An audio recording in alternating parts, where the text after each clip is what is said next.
Listen. Yeah. Yes, Lord. Get that out of there.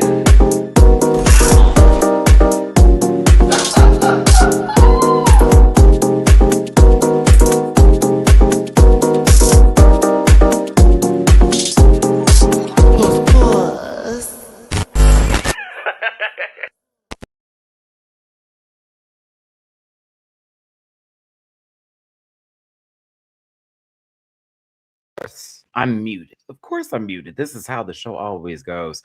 Listen, let me get to a little bit of Wonder Wharf over here. Or better yet, let me step into Bob and Linda's for just a second to grab me a good burger and something to just drink, because we're going to do a little bit of a hot topic-y, not too hot topic-y, but very focused, if you will, lightly focused ADHD spill of the Rant Report today, where I'm going to talk about The Devil Wears Prada 2. This will be a spoiler-free review for those of you who are watching. So if you are concerned that possibly Maddie's going to spoil it, I'm not going to do that for you today. If you do want to be spoiled, by all means, go to Twitter. Go to Twitter or X. God, I don't like calling it that. It's so stupid. They're already talking about the entire damn movie over there, and I'm just like, yo, please, y'all, come on, let people go watch this film. But I'm gonna give you a nice little spoiler-free review. Hold on, y'all, I spilled a little bit of coffee. I'll make sure nothing gets shorted out here. And whether or not I think you should go see it personally. And this is from a fan of the first movie. We also just did a watch along recently on Patreon. Shout out to my Patreon subscribers. I really appreciate the support over there. We have a great community, honestly, and I love y'all down in the Patreon commutes, just like I do over here on YouTube. But yeah, we did the reaction to the first one. It's just always a good time. It's one of the most quotable movies, to be honest with you. And the sequel came out. Some people have had some opinions on it. I'm saying more positive than negative.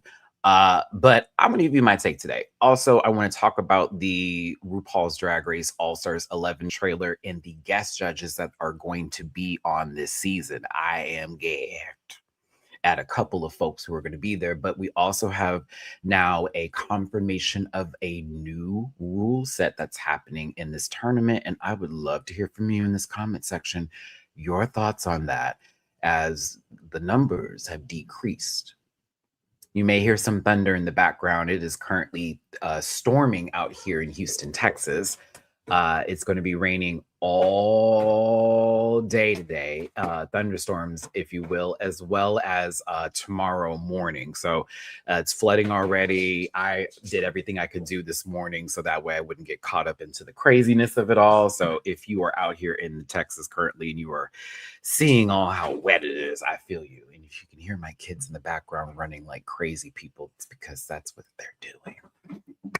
So we're going to talk about that. Also, the Met Gala is, I believe, Monday. And, you know, a lot of us are here for the fashion.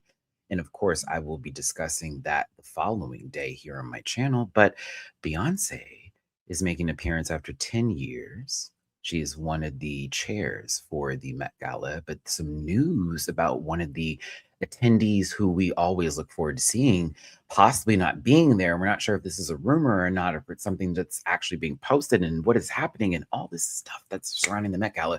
Plus, a lot of people were expecting something for Act 3 at midnight, May 1st today.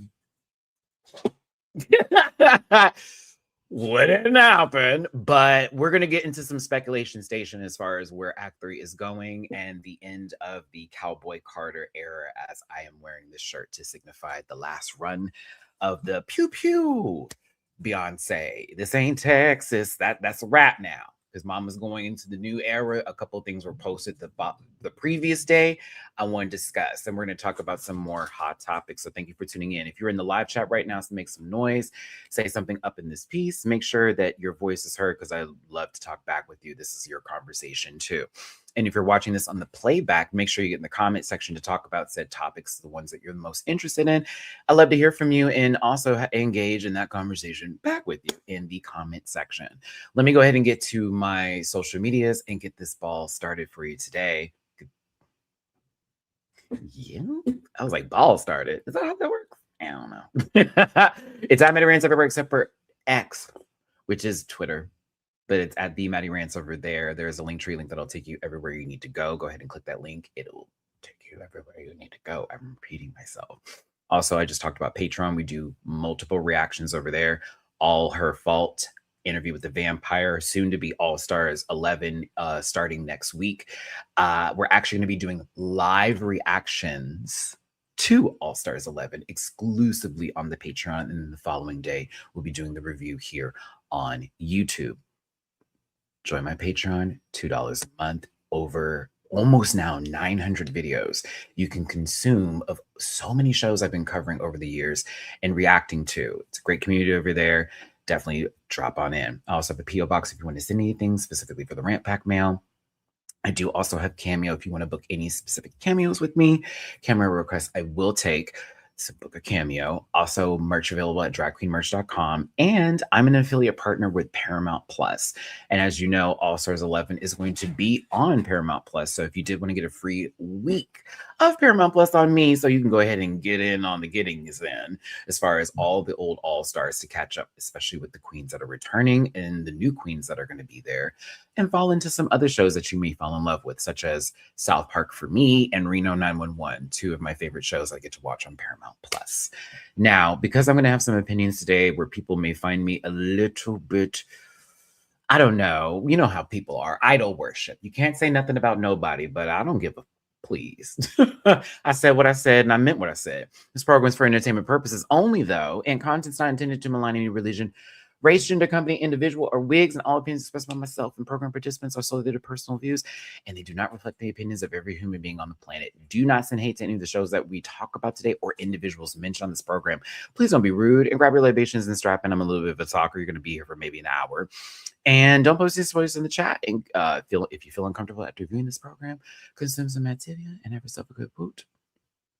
Shout out to Purple Eater 42, David Clay, Joel, up in this piece, and Tyler. Thank y'all so much for participating in the live chat. I know some people are coming through. Folks are at work right now, and again, appreciate my community. Now, you know, I caught myself in a situation the other day where I needed to remove myself because I didn't like where things were going and I didn't like how the conversation was continuing. And so I had to gather myself and remove myself, right? Just like how you haven't seen some videos from me on here in a little bit of time, where I'm more focused currently on getting another job, as well as also focusing on another career move I'm working on and a few other things as far as fixing some life stuff for myself moving into the next chapter of my life. So for those of you who have been supportive of me through that, I appreciate you and I thank you.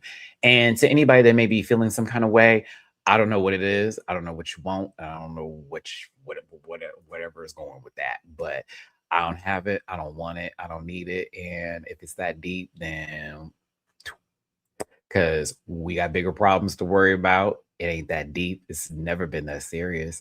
And if you need it to be, then that's something you got to work on. That's not for me, right? I don't want everybody to understand I'm in that sort of headspace right now where I want to enjoy shows with you and talk about everything, as well as do everything in life with that sort of attitude. But also, when you see things going downhill in terms of like communication or the way the actions are happening around, you know, how people sort of, you know, do things and act like nothing's happened. We got to just take it, remove it, and go on because we got bigger things to do. We got better things to work on. And I'm living my life like that right now. So God bless all of you. And I hope everyone's doing well. Make sure you talk in this live chat today. We're going to get into The Devil Wears Prada 2 first. A spoiler-free review, I promise you. And then get through all the other stuff. Now, if you did want to drop a little bit of love in my jar, please and thank you. Anything and everything is super appreciated and helpful. You do not have to if you do not want to, but definitely could be helpful today for your boy. We got to pay rent today. But I appreciate y'all. It is PayPal on me for /Maddie Rants, Cash App $824 and Venmo /Rants. Let's get into The Devil Wears Prada 2. I want to get there now because it's fresh on my mind. It's really on the spirit, and I am going to encourage you to honestly go watch that movie. I am. Okay. I think the big three when it comes to this non-spoiler review is, here are the three questions. Maddie, do I need to watch the first one? Second question, should I expect more out of this? And three, is it worth seeing in the theater? This is about whether you need a lesson before you walk in, to whether or not you'll be confused at these characters. That's the one. The two is in terms of you expecting some grandiose film out of this, because it is a sequel, and sometimes the sequels are way better than the original, than the first movie, right? Great example, X-Men. The first movie was awful. If we're really just going to talk about it, it's like iconically bad. I mean, do I dare do the quote? You want to know what happens to a toad when it's struck by lightning? I need to do Halle Berry's African. This is after she just got like whopped. Okay, y'all, I'm not lying. Like, this lady just got like thrown across the room. It slid down. Okay, with her little ugly ass wig, right? She's gone. This is fucking Toad. We're having to do all of this for. I couldn't believe it. Watch this. This lady comes back up. You know what happens to a toad that's struck by lightning? The same thing that happens to everything else. Proceeds to strike him with lightning. He flies out, and that was the scene.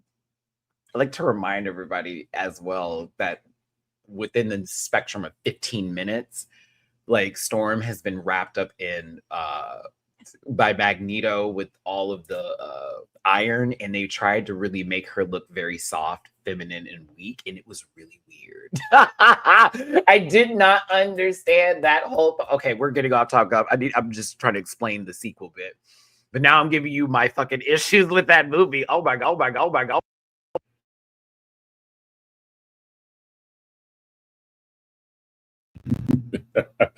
I done hit my mic, y'all. Hold on, let me get my mic back up. I am hollering here because I'm thinking about that movie. Damn, they made Jean Grey look like a punk. Rogue. Oh.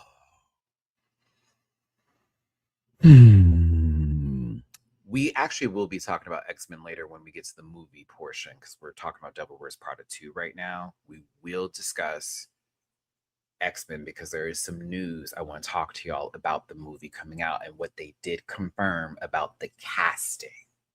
Okay. Oh, Mana, thank you so much for reminding me. Man, excuse me, baby. Thank you so much. Because, yeah, we're going to talk about the music video Runway too. Monday, what is it? Sunday to Monday. I could turn everything. Yeah. Oh, but we're going to talk about that. We're going to talk about that. Because I have thoughts on both the song and the music video. Very much. But yeah, just to get back on topic here, because I just went on my whole thing I do. Yeah, sequels can be better and can almost change the whole vibe of what's going down, to where your expectations just get higher and higher as it continues on, right? Okay. Hold on here. Make sure my phone is on Do Not Disturb. Okay, boom. I need to know, what is the deal? What is the deal with Twitter sometimes just playing videos for no effing reason? Hold on, y'all. I gotta do this with my.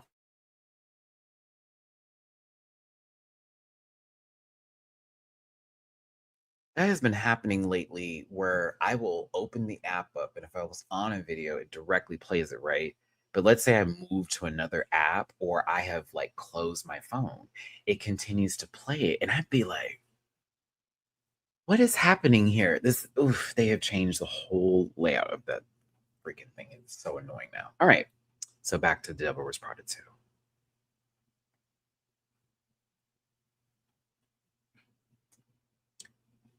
I enjoyed seeing it in the movie theater, personally.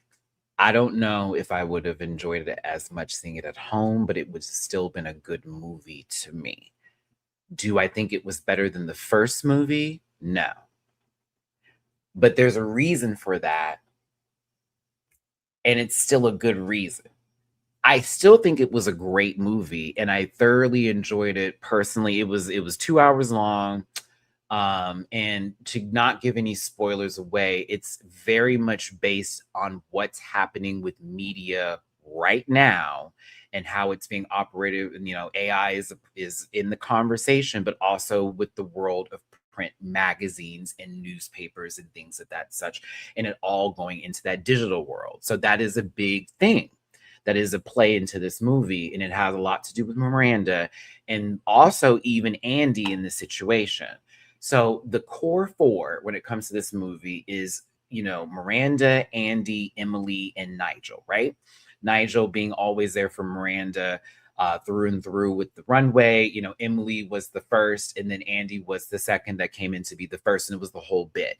This is a 20 years later moment. This is not a 10 years passed by, we're playing off the timeline. No, no, no, no, no, no, no, no, no. This is very much they're aware of in 2006. There was the whole bit for the first one, and now it is 20 years later. Where are they now? But also, why do they all still need each other? And that's what the most I want to give without spoiling the movie for you. There, there is a scene that they tried to recreate from the first one, and it was nice to see, but I didn't like how it was filmed because in the first movie, it was very much like, I don't know, something about that part got me where I was like, why did they try to redo that? And if they did, you should have done it this way, but whatever. And there were a lot of celebrity cameos, as well as some people who it was kind of a surprise to see in the film, like, oh, Caleb is in here. What's up, Caleb? He's funny. I was like, oh, they got Caleb in the movie. Work. And a couple other folks, Law Roach was in the film. I'm not going to give any more else, but there's like cameos because again, Law is the stylist and this, that, and the other. It was good, and I think it was worth seeing in the movie theater. The audience I saw it with had a good time. It wasn't a quiet theater. We laughed at all the right moments and this, that, and the other. If you saw the first movie, to me, it is, I mean, do I say you gotta see it? I think you should. I think there is no way to go into this movie like blind to be like, well, I saw some clips online. I think I got it. No, you kind of need to see the first movie to understand the whimsy and the world of Devil Wears Prada and why Miranda was such an icon, why we were rooting for Andy, while Emily was a see you next whatever, she was still our favorite girl, and why Nigel was our lovable bald gay man. Like there was a whole reason for everything, as well as the way it played out with Miranda, how Andy was sort of going down this road of who am I? While if I'm going to be honest with you, in the first movie, I didn't like the friendship portion of that. I kind of felt like they weren't really her friends, if I'm going to be real with you. Like they kept on saying she's changed, but in reality, I'm like, girl, she has a job where she needs to be a part of that lifestyle. And she was so against it. And it was almost as if she wasn't taking her job seriously, to where she finally put in the fucking work and then ate it up and was getting respect and was moving up and climbing at her job. And now y'all are resenting her for it. I kind of hated that part of the first movie. I get the whole we got to be true to ourselves, but I feel like her boyfriend was gaslighting her a little bit and very much like, do you even really need this job? Y'all live in New York City, if I'm correct. What do you mean, do you need this job? Like, what are you talking about? I don't know. Something about that first movie with her friendships bothered me a bit. I do appreciate the fact that in this film, there's still a portion of the friendship that they share in the sequel. I'm not going to give away who, because I didn't see it in the trailer. So it was kind of a surprise when I saw her. And I was like, oh, okay. But it was like a nice part of the new film to see the new relationship she has within that clique that she was a part of. Let me not give anything else away. I think for me, it was the beginning of the movie and the ending, the first act and the third act, that were the best parts for me. The second act was a little bit like, okay. When I was watching The Devil Wears Prada 2, there were parts of it I was like, we didn't need all that. And there were other portions that were too quick. And I'm like, oh, that's it. We're not. Bring that back. Bring that back. We could have sat in that moment a little bit longer. Let her cook. But it was the first act and the final act for me that did the job. And the final act I was very pleased with personally. Why I say the movie was so good is that that ending left me very, very happy. I was like, okay, I left very warm and very cut, like, oh, that's exactly what I wanted to see. And I don't want to give it away. But it was a beautiful ending. And I also like the way that there's something they did in the first movie about sort of everybody doing their own sort of thing to, preserve whatever or to keep things right or to, to handle business.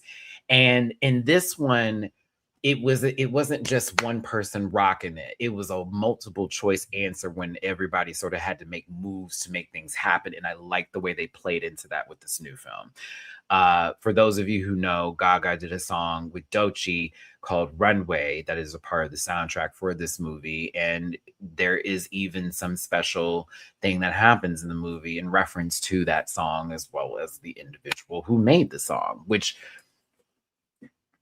when y'all see the movie, can we talk about that part? When y'all finish seeing the movie, and I'm being so trying to be as vague as possible. You see that part? Can we come back to that again? I want to ask y'all how you felt about it before I talk about it.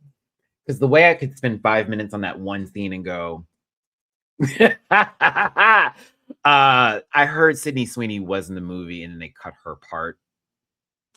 I don't care for her personally. And we are going to talk a little bit about Euphoria today. So if you've been watching Euphoria, but you haven't been a part of my Patreon, I'm going to give you my thoughts on season 3 so far. I am. But yeah, Devil Wears Prada 2. I want to get us on the road here because I can hear the thunder outside and I don't want the power to go out. I think it's worth going to see. If you love the first movie, I think you will really like this one too. I don't think it's as iconic as the first film.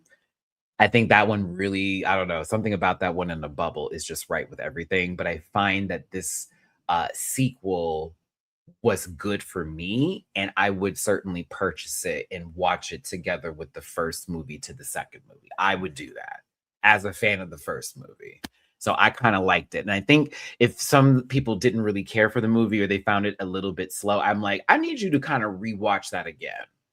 Because if you thought the first one was fast, it was not. That movie was also slow paced too. I rewatched it recently on Patreon and I found myself thinking, like, dang, we did do a lot here. A lot happened. This was not no short road. So I don't think it deserves that, but I kind of understand where some people were coming from, where they felt it was going to be a little bit more punchy and like more on those lines. Where more so to me, it felt like a reconnection of pieces of the puzzle that we enjoyed putting together at first, and now there's a new obstacle in the way. And how is it going to be handled this time? When so much of the environment has completely changed from 20 years ago. So that's what I liked about the movie. It was very relatable as far as pivoting in the new world of things happening with media and progression in that department, as well as how it is sort of important to keep things that are a part of our history, that are human made, that are very much a part of us and how we got there. You know what I mean? It was a very interesting moments in the movie where I thought the conversations were deep, and I was like, you know what? I was like, okay, a little heavy, a little heavy. Oh, that was a little right on the nose, right on the nose. It was pretty good there. So I do think that it did its job in that department, and I did like it. So I would pay for a ticket at the movie theater. If you saw it at home, I think you'd still be satisfied. If the movies are a little bit much. I saw a matinee show the other day. It was $11, which is crazy because I'm used to my matinee shows being like $6, but the movie theaters are hurting right now. The economy is what it is. I'm also going to say to the movie theater I went to and to every movie theater out there, I know it is wild to think how much people are paying at that concession stand.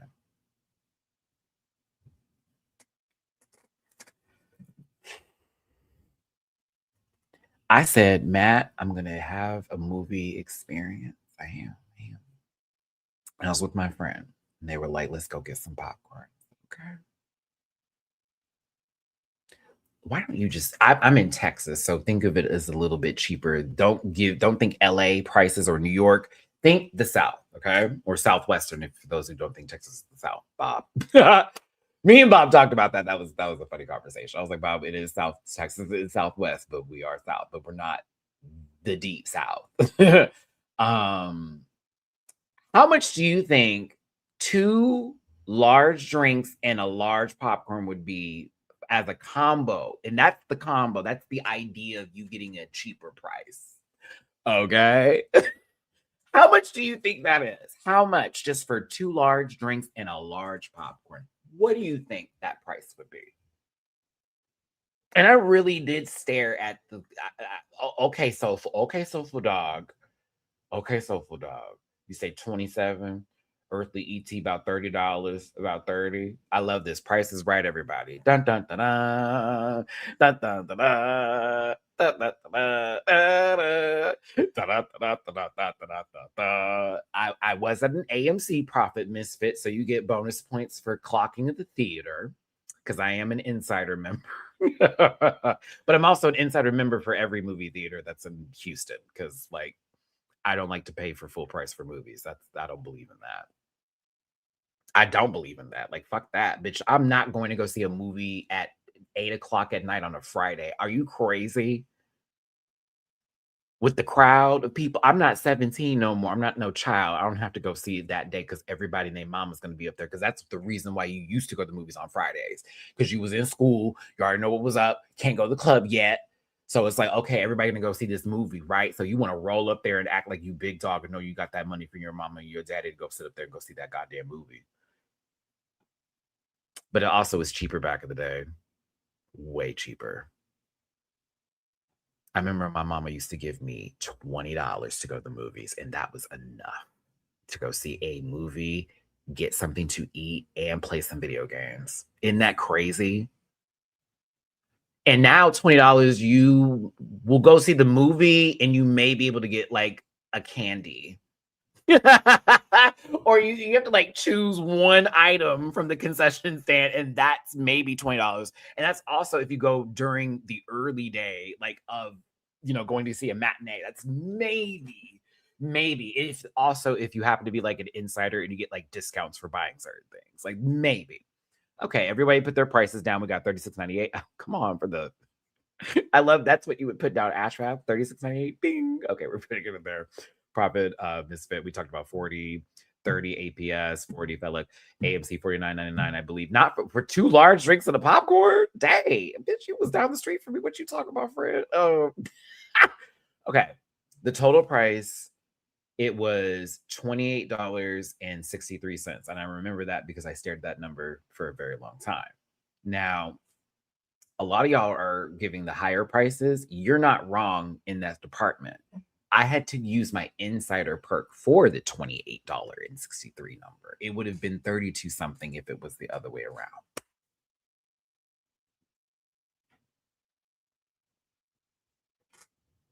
And I sat there and I looked at that dry ass popcorn that I know I'm going to have to put that butter on.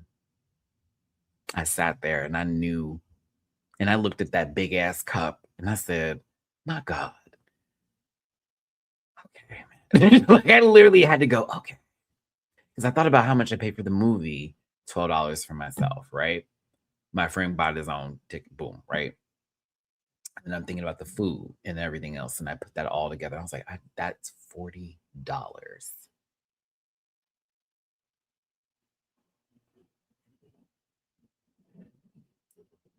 I appreciate friends that go to the movies and we just split things. That's why I appreciate going to movies. We just split stuff, or it's I get the tickets or you get the food. Because like at this point, you got to work together to go enjoy yourself. Do you hear me?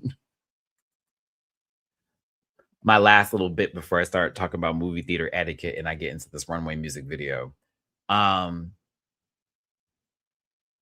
am not a parent of human children, but I am a parent of fur babies. I'm still reminding myself of where I was at when I saw this movie. I went and saw Scream 7. I don't recommend it. And I remember these people brought their kids to the movie, and I have to remind myself, my parents used to do this too, and this is why I fell in love with movies at an early age, and I also was desensitized to a lot of shit, but, like, let's talk about it. Girl, can you imagine somebody's child losing their shit at somebody literally being gutted on screen? And then they're telling them to, like, man up, and I'm not even joking to you. That man was telling his son to man up, like, "Watch this, ain't nothing, this ain't real," and I was like I'm sitting in the back like that little boy probably wanted to go see something else, the Mario movie, anything else, baby, anything else. I felt so bad for that kid. I know we all try to get out and do what we gotta do, but I do think there is the point where I'm like, yeah, there are some movies for sure, whatever. They're not gonna remember this. That boy was like 7. Give me that's gonna be locked in. That's gonna be locked in. I'm sorry. If the baby was 3, that's different. Like, but that's a 7-year-old. You can remember a couple of little things at 7, 8 years old. And I remember hearing that boy go, "Why is he doing this?" Just like, this is bad. It's so bad to hear that while you're watching like a horror movie, but it's true. No, I went and saw that. When did I go see it? What time did I see Scream? I did go see it at night. I did. I did. It was in the evening time. Sure was. Mm-hmm. Sure was. And it was during the weekend. And it was because I was on a date. Which I don't talk to that person no more. But yeah, it's never again. Never again. When we went to see The Witch when it came out, I snuck into Tall Boys and sat in way back. It was tired. The Witch was a crazy movie. I knew that baby was gone. I'm gonna be real with you. The moment I was like, the movie's called The Witch, and there's an infant. Nah, that child ain't gonna make it. I don't even need to. It was disturbing, but I knew that baby wasn't gonna make it. I said, "Oh no, mama, that's she about to say bon appetit, baby." Katy Perry levels of crazy. But yeah, movie theaters, it's expensive now. I get it. This is why I like it when Amazon Prime's like, you can watch it at home. I will gladly pay you $9 to rent this movie and watch it at my house and not go through that and buy some popcorn at the grocery store for $2.58. Okay, but that was my little rant on that. To Runway, I like the song. I don't know why people hate the song. I think it's puss. I'm more, I think, focused on the instrumental than the words because it is a bit repetitive and it is a bit like we're gonna do the same beach Monday to Sunday. I could do the dance for into the runway. I could do the dance for into the like, but it still kind of hits me right where I want it to go. Click, click, click, click everywhere I go. I like Dochi's part the best though. Get out the way, ho. But I was here for seeing the girls, the dolls, the punks, the everything you can think of, and the ballroom babies for the music video. I was so happy. And once I saw Deshaun, I knew we were up. Once I saw Deshaun Wesley, I thought, oh, we up. This was correct. I'm finished. I'm good. Yummy, yummy, yum, yum, yum. Love the song. I actually have it on replay a lot. I kind of use it with my workout. Y'all know I've been in the gym and with my piece of practice. Yeah. So like I like it. I'm kind of obsessed with the song. Oh, and I like that Doechii and Gaga work together. I was waiting on something like that. Large Culp, we did talk about the movie just a few minutes ago. I'm going to tell you it was good. I personally enjoyed the movie. You may have different opinions about it. I say don't go in with high expectations like it needs to be the best, funniest thing ever. I just think it's a great continuation to the story as well as a lock in to end any chapters if necessary. It has better reviews than the first movie via Rotten Tomatoes or Flickster or whatever app it is. It has better reviews than the first movie, even though the first movie I think was perfect, personally. Outside the bad friend narrative that they did that I didn't really care. Y'all hear this thunder? Are y'all hearing this in the microphone? Jeez Louise, it is storming outside. But yeah, I'm gonna tell you it was good. I thoroughly enjoyed it. I got very emotional at one scene with Nigel and Andy I got very emotional. I was like, oh, I was like, oh, my heart. There's also this scene with Miranda and Andy. Oh, we. There's a scene with Emily and Andy. Oh man, there's a couple of scenes that just really sat in my spirit of I needed to see that. That was for me. That wasn't for anybody else in the room. It was for my confirmation of what I wanted to see in the movie. That I really, really, really, really liked. So yeah. I don't know, y'all. Yeah, I think y'all would enjoy it. Shout out to you if you're in the audience like me in the theater and you're just saying every person like who is in a cameo appearance. Cause like I saw somebody who was a famous designer pop up. Nobody knew who she was. And I'm like, I'm not gonna say the name, but I was like, "Ugh." And the lady next to me was like, is that really her? I said, yes, that is not an actress. That is really her. The audience full in. I'm seeing hearing people in the background. Oh my god, that is her. Yes. I'm like, y'all need to pay attention to this movie. There is cameos happening left and right. Like, she's in this movie, this lady in this movie. I didn't even know this guy was going to be in the movie. It was wild to see how many people just popped up in it. It was like, oh, wow. Okay, work. I also like this one girl who was, I remember her for being in the Evil Dead movie. She has like a main role. I liked her. She was great. She's the new Emily. I liked her a lot. I liked her a lot. And that also is a new, oh God, I think y'all are just gonna love it. BJ Novak is in the movie too, from what's it called? From The Office. He has a role in the film. Which when I saw him, I was like, huh? And then I'm like, oh yeah, he's actually this was perfect for him. This is kind of perfect. But yeah, y'all are gonna like it.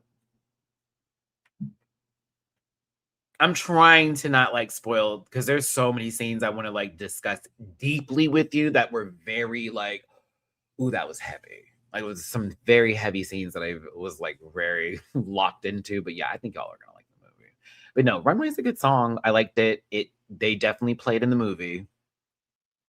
And it was I kind of like the scene that it was used in, and it's also used at the end of the film. If I'm gonna be just real, like once the credits start rolling, and I was bopping the song. I was like, yes, this was very nice to hear that song in like a theater setting with the boom boom that bass hitting. I'm like, I need to hear this in a club. Give me to a bar, let this turn on. I might be like, oh, the little sass, yes. With a little side of ass, yes. Got the front row thing, okay, okay, yes. Do a little twirl, yes. Little know that girl, yes, yeah. This older lady was bumping it next to us too. She was like, I like that song. I'm like, I know that's right. Gaga got the lady swirling, but no, it was cute. It was cute. Okay. So thank you for tuning in. Hit that like button, share, subscribe, become part of this Rant Pack family. If you want to throw a little bit of lovey dove in my jar, please and thank you. The super chats are available. But if you want to throw something into my tippy poo jar, please. Anything and everything is super helpful. PayPal.me /Money Rants, Cash App $Matt924, and the Minute Shrants. Thank you so much for being here today. Euphoria season 3. Should you be watching it? Are you watching it? How do you feel? I'm going to start discussing it now. It is nowhere near season 1, and it will never be anywhere near. And I'm talking about the levels of how beyond below it is to season 2. Season 2, I'm afraid, is going to be its best one. I'm going to be real with you. As traumatic as season 2 was, that is going to be their benchmark, I'm afraid. Yeah, I'm afraid that's going to be the benchmark for them. And he kind of shot himself in the foot with that one as far as wherever it's going to go.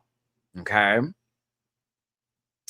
The show has changed its tone. They are no longer in high school. The idea of these kids being like fully, the way it is and it all being so provocative, that grandeur is kind of gone. It feels almost like the girls are tired, if I'm going to give you a great description of it.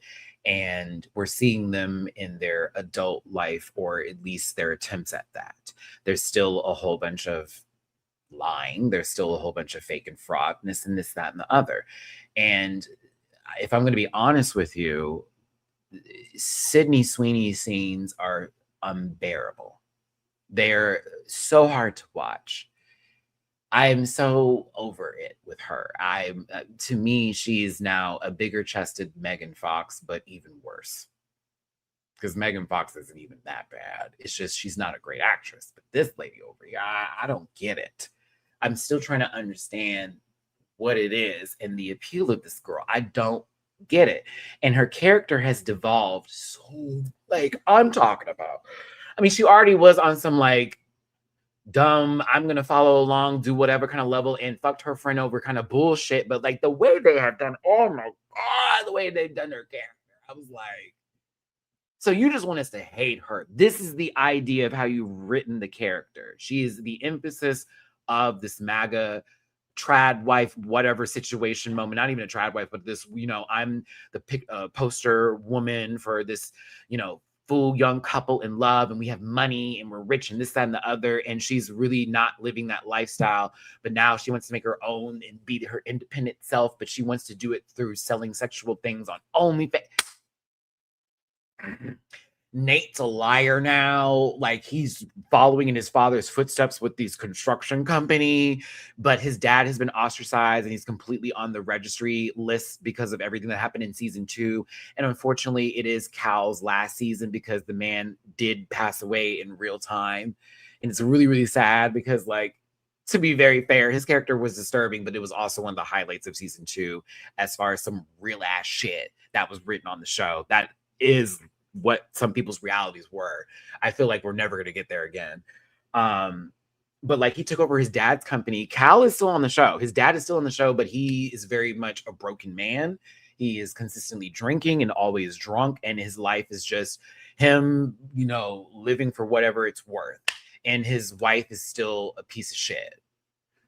But Nate has taken over the company. The problem is Nate doesn't know how to run the company. And apparently he did something that was really fucked up. He's in a position to where he's now losing all this money, and he started doing nefarious deals with business dealers. And I love how this guy who is like, I'm so ahead of the dial and so woke and this, that, and the other, whatever, is like kind of showing his Quentin Tarantino fat boy fantasy with this bullshit. Why is this man Middle Eastern? That is working in construction and home. And I understand that there are a lot of Middle Eastern people that do this, but now you're giving the impression that this Middle Eastern man is also on some business fuck ass shit where he needs to have like gangster stuff involved, which I thought was wild watching this, to where we're going to get into Rue's case in just a second, to what is going on. I kept watching the show and I'm like, who wrote this? Let me look at his IMDb. Wait, okay. He hasn't lived it. No. I'm gonna live a hard time. Nope, no hard times. Okay. Doesn't understand this. What is he writing about? What does he know about this? I'm so confused. It feels like somebody who watched a TV show about this and now writing their own show about this based off of non-reality. It's really weird sometimes to watch this season. Sometimes I'm in it and I'm like, I like this. And other times I'm like, no, this is stupid. What are you doing? Okay. That's Cassie and Nate. So right now, Nate got one of his toes clipped off because he didn't pay these people. They were literally getting married, and Cassie is just full-blown racist. She already talking about, I don't want to have a ghetto wedding. All that.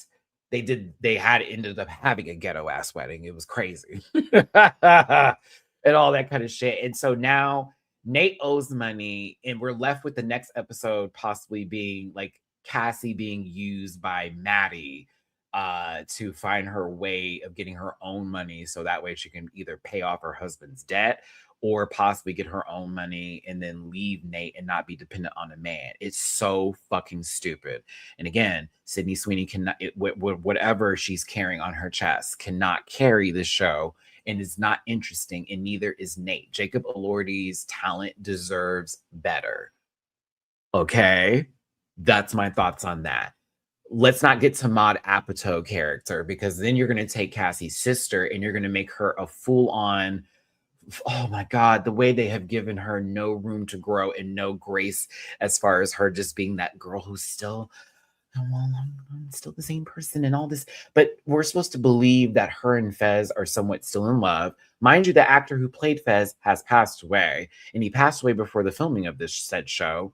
But you know what they did with Fez's character? Oh no, Fez is alive, everybody, but he's in prison for a very, very, very, very, very, very long time. And so whenever we get to Fez, the conversations are the actor talking to Fez and not anybody speaking back and holding conversations. Is that supposed to be a love letter to make us feel better about this man passing? Girl, what is going on? And so now they have her working in Hollywood and sort of living her life of, you know, being in the room, but not fully getting in the room just yet, and trying to find her way, but still feeling like a second wheel to her sister. I'm not joking. Maddie's character works with agencies and consulting and publicists, with actors and models and this that, and the other. She's not the big dog. She could be, and she tried to be, but she got humbled at her job, and she's still on the small list for that.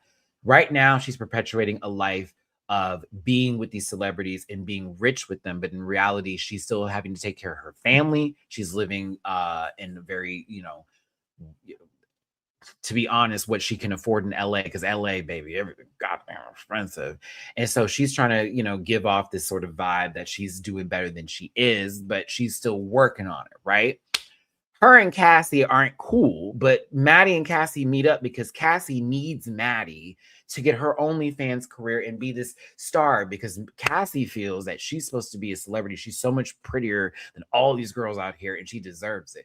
And Maddie, in my opinion, still wants to get her lick back, but also knows she can use this dum dum to get where she needs to go and then drop her off.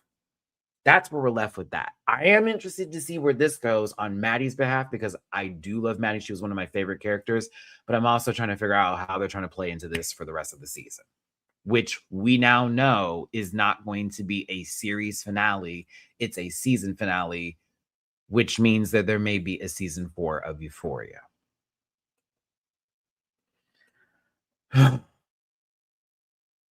I'm trying to get to all the key characters so we can still put the pieces together and make this make sense. Okay, Jules. Jules is a sugar baby. Went to art school, found out that she can get men to pay for her lifestyle, which I don't blame at all. And now she met one man who is insanely rich that gave her a penthouse that is to die for. That has a certain kink when it comes to the way he plays with Jules. And Jules is kind of living her fantasy and living her life low key. But also, is it going to run out soon? Will he get tired of his toy? Like, where are we going? I can't agree, Sheezy. I'm indifferent. There are parts I like, and then there are other parts I'm like, what is going the fuck on? Let's get to Rue.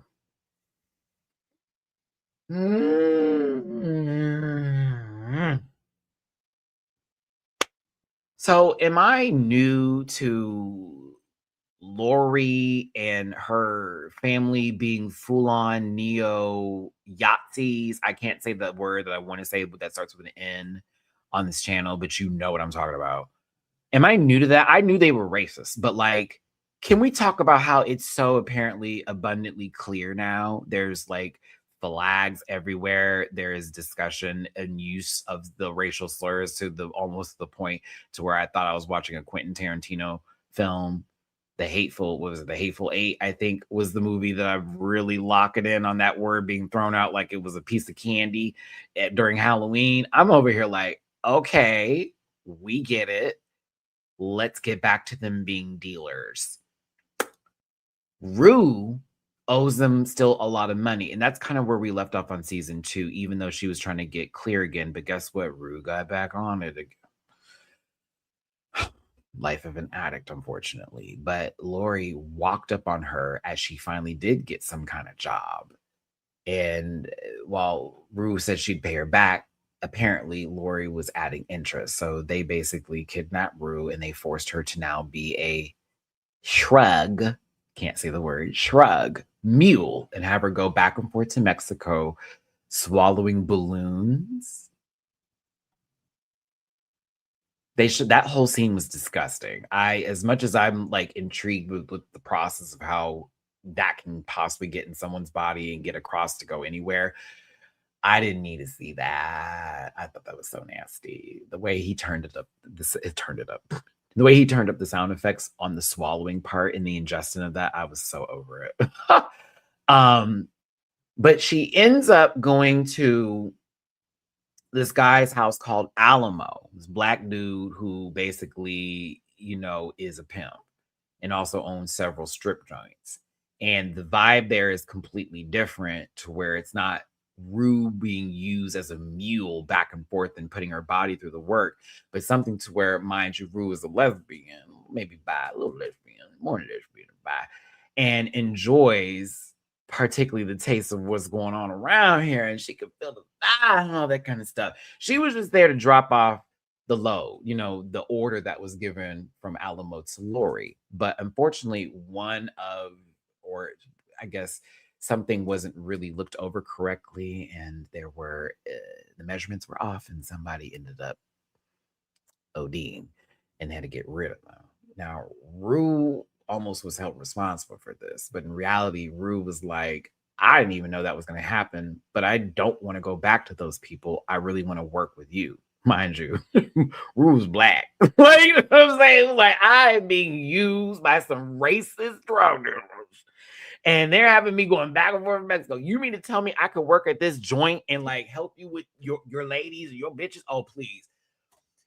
I'm with that part of the story of Rue moving into this new direction. I kid you, I was like, okay, thank God we're going there. But Lori in this whole world is still locked in because Alamo and her now got beef.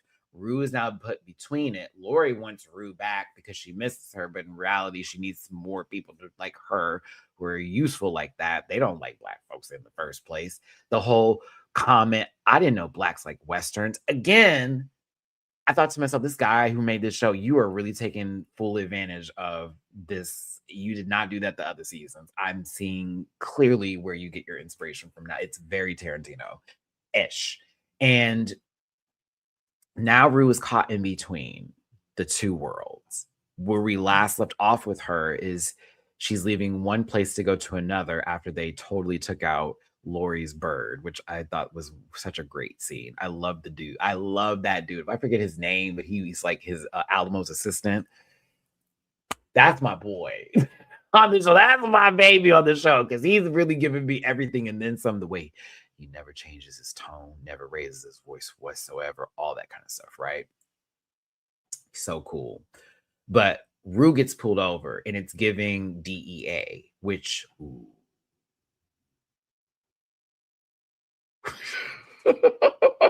because Rue went from helping out the girlies, okay, at the strip joint to now selling weapons. This is why I say old dude, Bishop. Thank you, Felicia. I like Bishop's one of my favorite characters. This is why I say the guy who created the show is in Quentin Tarantino's lap, sucking on that pain hard. This is a scene from fucking Jackie Brown at this point in time. This is a scene from that, baby. What are you talking about?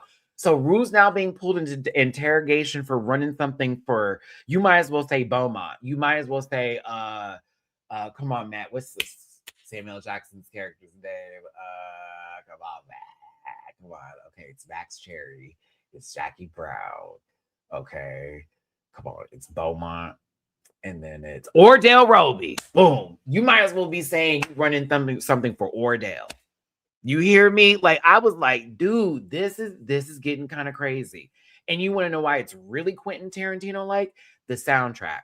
There is no longer the mix, like there's no, Millie Bobby Drake is not a part of the soundtrack anymore like they used to in the other artists. I forget his name. So there's no more of that feeling of new music and artists that are current right now being utilized in the soundtrack to give this vibe of us all being in the mix or whatever. It's totally different now. It's Western. It's very grandiose and bravado style. Very Western like. Oh, Quentin Tarantino down. even with Django Unchained, which was based with, like, around slavery and all that with Django Unchained, he made that Westernish. Boom. Hateful Eight, Westernish. Boom. You can even pull it into Pulp Fiction in certain scenes, full on Westerns, because he was living for that. I was like, oh, dude, I see your purse. I can see what's in the bag. I'm annoyed now because you are definitely giving me, you are very much in this man's money. You're doing the Tarantino, and it's annoying. It's starting to feel less original and starting to feel very love letter-ish. Okay. So far this season, I'm just having a problem with the style. I'm having a problem with some of the takes as far as the storytelling is concerned, and the obvious heavy-handedness of, like, who is the inspiration behind where you want the season to go, and almost the, oh my god, this is just like that one movie, oh my god, this is just like that one TV show, versus it feeling like this is Euphoria and it's only Euphoria, like it did the first 2 seasons. So that's where I'm at with the show. I'm in the middle. First season was A-, second season was A+++++. This season right now sitting at a high C. I need to see where it's going. It's got to get better. Something needs to happen where I'm just, like, not looking at the same reheated nachos, as y'all say, over and over again, because that's what it feels like right now. It's like, girl, this is stupid. Who cares about it? I get excited when it's just en route. And then when it gets to Maddie, I'm like, okay, bet. The moment I see that wide, weird face girl, and her, like, just guy, that tall monster, I'm like, nah, man. Lurch and motherfucking Minerva over here. I'm out. I'm good on Big Titties McGee and this dumb. I can't do it. I'm unable. So if there were no scenes with Kathy and Nate, I'd be happy. Maybe more. But yeah, other parts of it too are just, it's like, what is this? What are we doing? I'm still going to tell you to watch it because I kind of like the fact I have a Sunday show again, and I do want to see what's going to happen. And I'm there for Zendaya. I am. But yeah, Euphoria season 3 so far. That's how I feel about it. It's not bad. It's not good. It's just something feels too familiar, and also like you're trying just a little bit too hard. And I don't think it's gonna work out the way you wanted to. So yeah. Anywho, thank y'all for tuning in. Hit that like button, share, and subscribe. Become a part of this Rant Pack family. Please make sure you leave a comment at the end of this video and talk about some of the hot topics that we're talking about today. Also, if you would be, or if you can be so kind as to maybe drop a little tip on the jar. I'd appreciate that with paypal.me/Maddie Rants, Cash App $, Matt924, and Venmo Maddie-Rants. I thank you for tuning in. And if you want to drop a super chat, please and thank you. Please and thank you. All right. I love how the news is like, because mind you, it's been raining all day and it's been thunderstorming all day, but now they're like, it's about to get even. It's going to rain even harder tonight. We love that. Okay, let's get to Act 3. Let's get to Miss Act 3, baby. Let's talk about Beyonce Giselle Knowles. God, I've given this lady my money and my time, and I've also pushed people out the way just to get things I need in reference to this woman. Okay, and I do not apologize. Y'all know I'm a platinum level member. I'm born in the same city as this lady. I almost can say quadruple platinum member, if you will. I have the option of passing by the childhood home whenever I feel like it level, but I'm not that crazy because I have a life and her world is, I love her, but it doesn't literally the orb of the sun. Okay, back to where we're at. We know that she's making an appearance at the Met Gala on Monday. She's one of the chairs. Met Gala Monday, costume art. I'm excited to see how this plays out. Okay. A lot of the Beehive was talking yesterday. Okay. And we felt, based off of certain hints and things that just dropped, that she was going to release a song or a snippet or a teaser or something last night. So a lot of the Beehive was up and everybody was doing their speculations and all that kind of good stuff. Now, once again, Beyonce has she hasn't trolled anybody, to be fair. This is just all these fans making this up in their head. But everybody realized nothing was happening. And of course, the copium was on full tap. The thing is, though, she did recently make an update to her website where she posted an old video of Stevie Nicks with Destiny's Child for the Bootylicious video. If you know, there was a sample that was used. Stevie Nicks was involved. She also appeared in the video where that all makes sense and everything else like that, right? Okay, fine. But where does that fall in line with this in 2026 in Act 3? Because it is speculated that the Act 3 album will be rock focused, like how Act 2 was country and Act 1 was house. Different genres, showing that Beyonce is not limited to one genre or whatever box people want to put her in. We don't even need to break down the Cowboy Carter controversy because, I mean, the Grammys had to change the fucking category up because, well, whites was mad. Not everybody that was white, but you know, the ones that just pretend like they're the victims. It's like, okay, we're not saying we're victims either anymore, but girl, like, why every time we want to do something, it's something else? Anywho,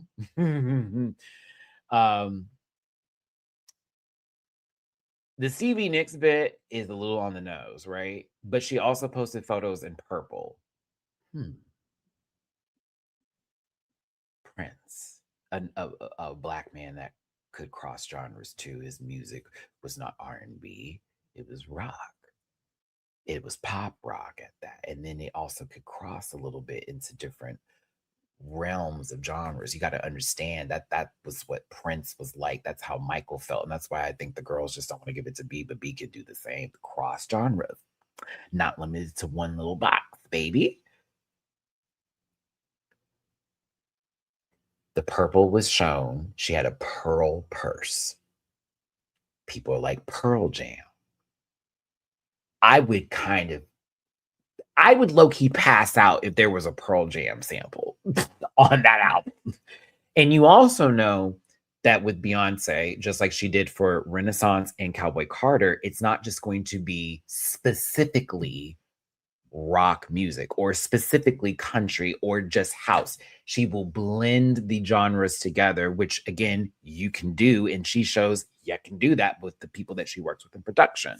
Because in Cowboy Carter, there were some very just country songs, but it also crossed.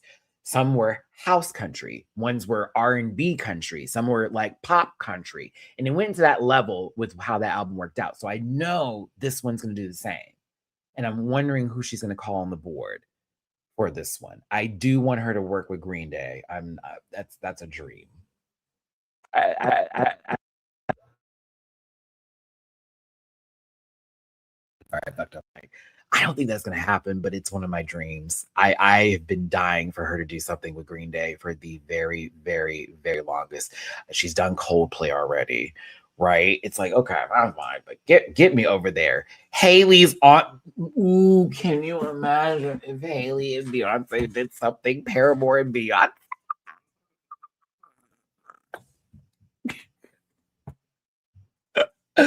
I just want to see, to me, it's just a matter of, girl, I just want to hear what you're about to drop. I just want to hear what it is. I don't know what's going on.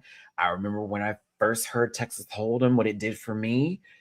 And I was like, I don't know if I'm going to like this. And then when that last, don't break it to the road now. Ooh, boots, spur, take it to the floor. Now that's when the song sold it. I was like, oh, it's for me.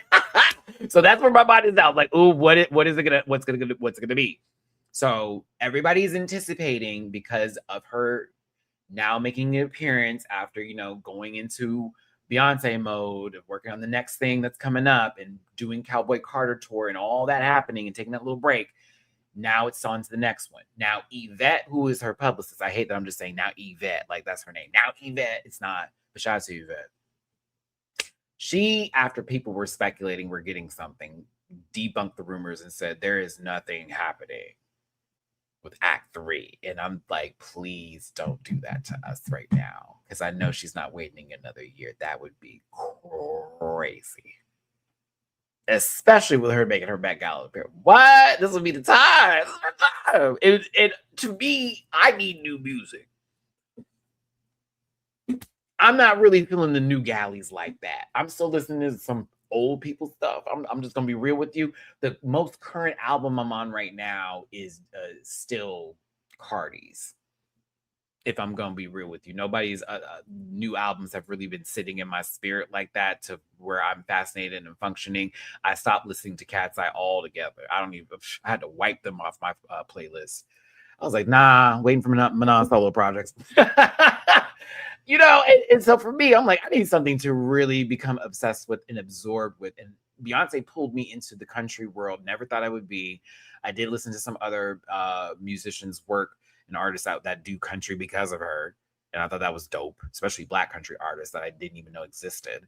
And that was a vibe. But I feel now, like even me going into my next chapter, my next decade of my life, I kind of need you to give me something, girl, because I would take me there. Take me there. I do want something with Linkin Park and Isis. I think that one may be the closest to possibly true. Maybe not really, but maybe possibly true if we get a sample at least. Because remember, Jay-Z and Linkin Park did something. They had a whole project together. Why not Beyonce and Linkin Park, or a sample of Linkin Park and Jay-Z song that she works over, that she does a song, does something that she sings.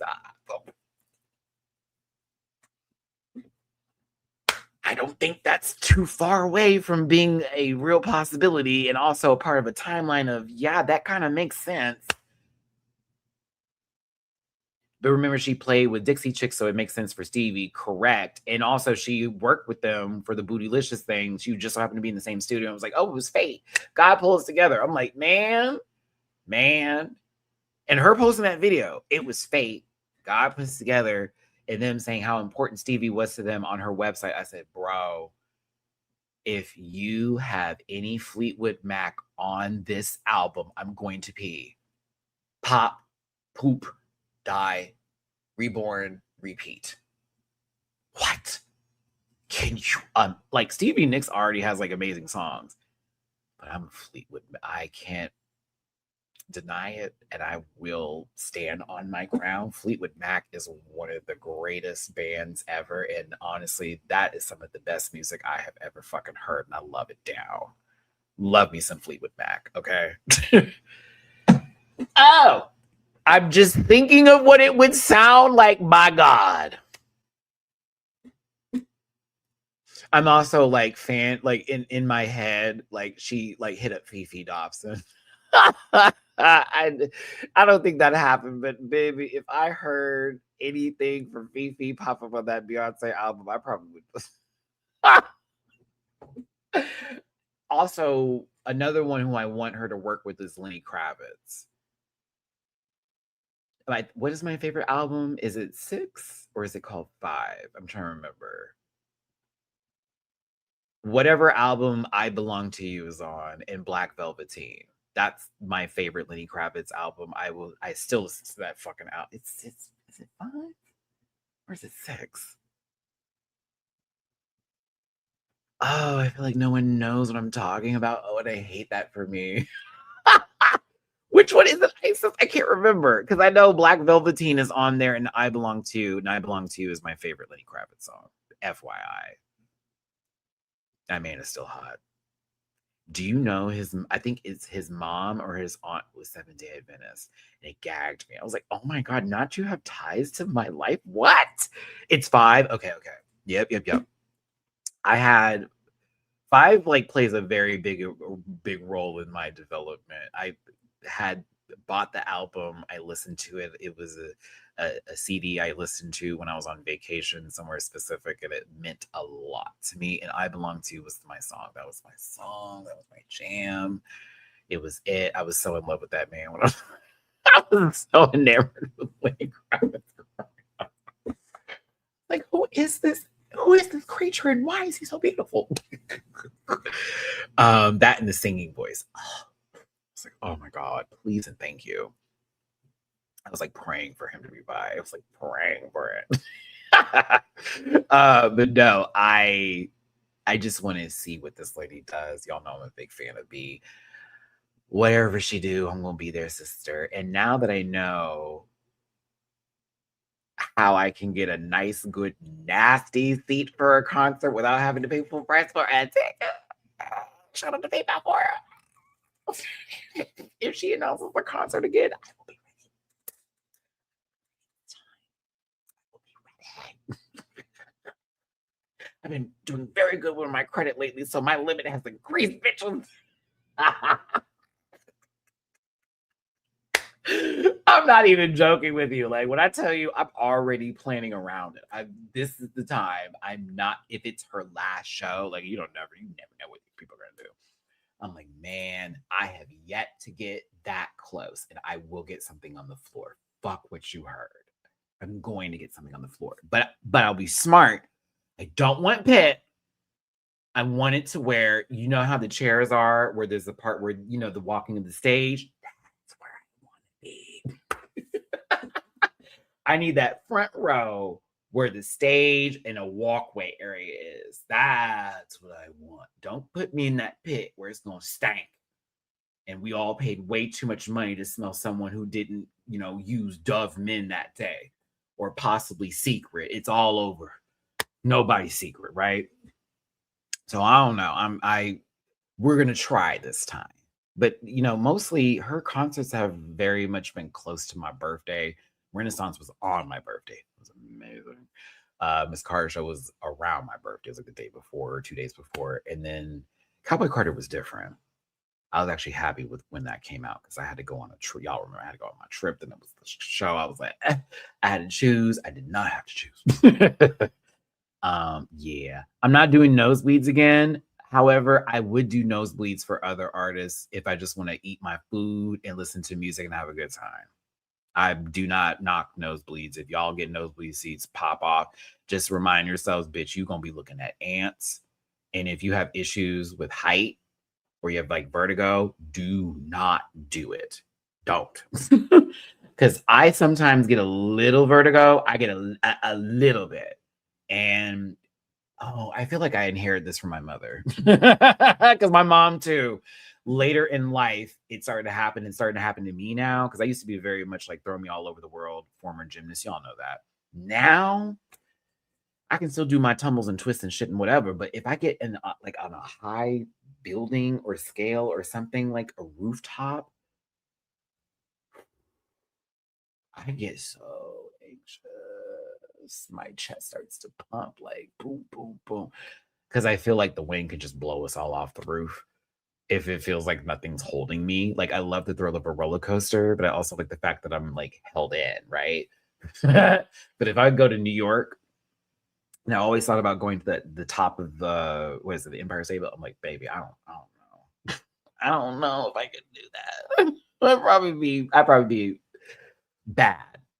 Do not live in a penthouse and invite me up because, baby, I need us to not have the blinds open at all. I don't want to see the city. I'm going to be screaming. Like, why are we so high up? My God. Have you ever been in a building that sways? Please tell me some of y'all have been in buildings that have swayed before. Like, not a great feeling. Like, mind you, the building's been up for 50, 60 something years. Hey, lived through storms and all that. But there is something about the building that does a little bit of this. And that happened when I was in college. Whoa, that building used to sway, girl. Used to scare the fuck out of us. I think it was Mansley Hall. Is that the one that was tall? They were like, that's the one where the girls were catching the clap over there because that was the co-ed dorms. We had co-ed dorms too, but we operate a little bit differently. Shout out to Palos Verdes. That was my girl. D3, what's up? Funny story. My college mates, their birthdays were so close to each other. So shout out to Naomi and Lisa. Whenever I can, I still try to keep in touch with babies I went to college with because those were my people. I love them so much. But yeah, we went off topic. The trade that left Eureka stranded is still one of the greatest screen names to ever exist in time and history. Don't you change it unless she does something else that's almost racist or stupid, and that will be very soon. But thank you. What's going on, baby? And thank y'all for tuning in. Felicia, I want to give you some love. Thank you, baby, for the tippy poo on my beep, y'all, for feeding us Patreon content. Hey, thank you, Felicia. Speaking of which, so I owe an all her fault episode, as well as interview with the vampire, but I want to let my Patreon babies know I'm gonna finish All Her Fault and the first season. I'm sorry, the first season of All Her Fault. Come on, Matt, words. And the first season of Interview with the Vampire this upcoming week prior to All Stars 11 because I want us to move into our new shows. Remember, I said I was going to do reactions to American Horror Story Coven. I'm also getting retro movie reaction requests. We just did Devil Wears Prada. Someone mentioned Death Becomes Her. Oh, I'm down. I'm down for I should say the gays and ladies movie. Gays and ladies movie night on Patreon. What is our favorite for the ladies in the ladies in the box? What do we like to watch? Like our favorite movies like that. I think that we're gonna do some movie night reaction stuff. It was fun doing the last one together, and there was a live chat so we could talk about everything in between and discuss scenes. That was so much fun. But also the new American Horror Story is coming out, and that's why we're gonna cover the next one. I'm also going to do some new shows that I talked about. So once I finish All Her Fault, oh, and Jury Duty, All Her Fault, and Interview with the Vampire, we're going to start Company Retreat. It's also like Jury Duty, but there's another one called Company Retreat. American Horror Story Rewind, and I'm 4 seasons behind, so this is going to be a good one to watch from. I still have not seen one episode. And Jamar is the last person to tell me to go see the show. He's like, you need to start watching it. So I'm like, okay, you know what? You're the last pin in that coffin, friend. I literally have been telling so many people have been telling me I need to watch that show. I need to get into it. You're gonna gag, you're gonna like it. It's gonna build for a little bit. It's very world buildy, but once it gets there, it's gonna take you where you need to go. So I'm like, okay, we're gonna do that for the page.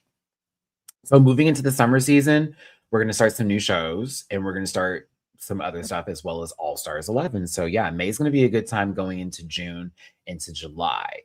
And you already know there's some international seasons of Drag Race about to be announced very, very, very, very, very soon.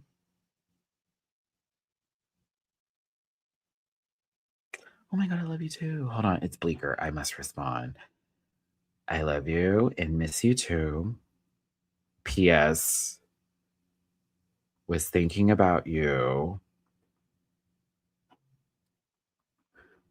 during The Devil Wears Prada 2. Every time a designer was mentioned, every time a new designer was mentioned or the clothes popped up, I was like, this is our movie. LOL. Love you. And thank you for the tip, because I still have no sacred, and I hate that. Bleecker was letting me know that Sacred is doing Ulta events around the country to give free product. So even if for y'all listening right now, if you're trying to get you some Sacred, please check out your local Ulta stores to see if they're doing events. Yeah. Because you may get some free products. So I will be paying attention to that. I want to get the hair drops specifically because like I still have my hairline, even though the girlies are like trying to eat me up. This is literally this, and that's intentional. Okay. That's because I have this pull back here. And when this grows, and it's not, this is already like years of establishment, right? And so I'm keeping the lines around the end, right? But what I'm trying to do is I don't want my long hair anymore. I'm actually trying to cut it, but I'm trying to do something like make sure that there's some gaps that need to be filled, if you will, which I don't think are there. And every time I go get my hair done, she's like, "Your hair's great," but I'm also OCD about how I feel about myself. And I also feel like I see things that other people don't see. So, like, for me, I just want to try and see if there's a difference. But they're always sold out every time the drops are there. And I'm like, baby, what are we to do here? I just got a mosquito bite. That is a full mosquito bite right there. Oh my God. Hold on, y'all. That is a whole mosquito bite right outside my armpit. What is happening? See, this is why I don't like rain because that's when they come out, the mosquitoes. I hate mosquitoes with an infinite passion. What the hell? Oh, I almost set a timer. Ooh. Okay, boom. Sorry. Let me get back on top. Is my coffee still warm? It's not. It's not still warm. It's really not. Oh my God. I'm going to heat it up real quick. That was awful. I'm so sorry. I was like, ooh. And there's no ice to make this go anywhere else. I just started watching Scandal beginning. LOL Mad was this show great. Baby, I watched Scandal for I think 3 seasons and I had to let it go. It got a little too ridiculous for me. I was like, baby, okay. Shonda, I'm tired of you rhyming. Can we talk about the guest judges for RuPaul's Drag Race All Stars 11? And can we talk about how only 2 girls are moving forward and not 3 out of 6? And then there's a wild card. Let me heat up my coffee and get y'all started on that conversation. And again, thank you for tuning in. Hit that like button, share, subscribe, come about this rant back family. If you want to drop a little up in my jar, please and thank you. Goes a long, long way. And I appreciate you for being here. It's PayPal.me for / rants. Catch up those time minute 24 and Bimmer's rants. Because I don't like it.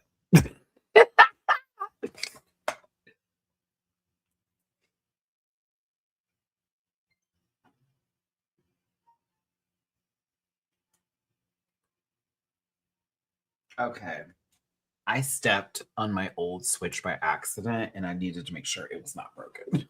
Hold on.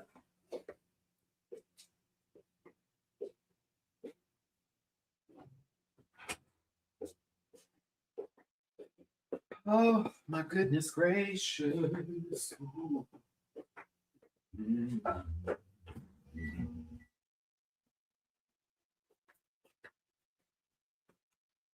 And how was y'all's week? Hey.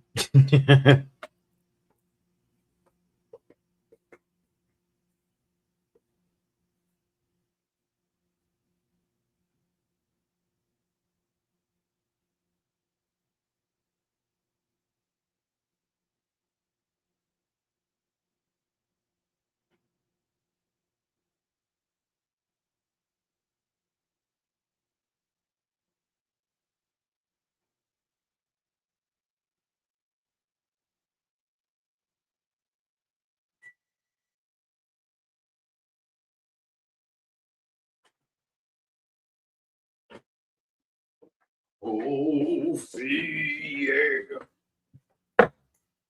Okay. Speaking of which, I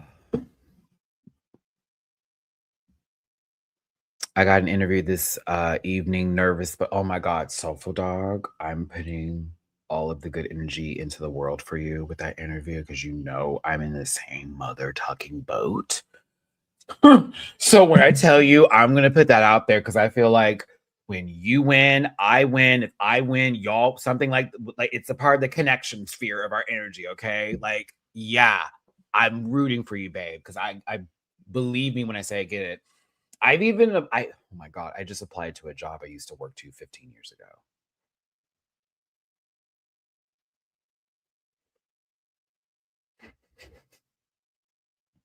if they hire me, I am going to have the biggest cackle of my life.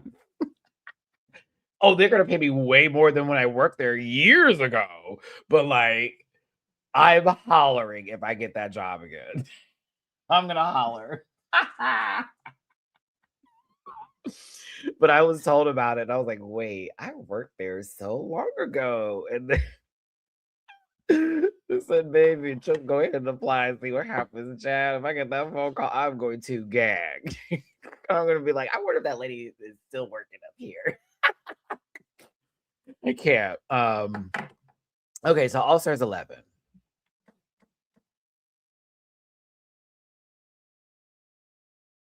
Absolutely. Right now I'm just trying to get what I can get that's gonna be, good for me and my kids, because on some real stuff, like I said, I have a 5-year plan after my birthday to get a decent home within those 5 years. Not to say at 5 years I'm gonna get it, but I have a plan of action to get my house. We have to start the ball rolling. We got to get I've already started the ball rolling with credit stuff and working on building that up. So that way, when we start this process, it's not like, who are you? And so getting another JOB is going to be very important because I want a home.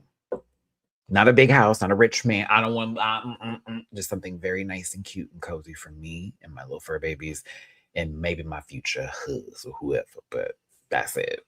I'm not trying to live no Jones life. I just want to live a nice, peaceful one. So, All Stars 11 starts next week, next Friday to be exact. If you are on my Patreon, we will be doing live reactions to this, okay?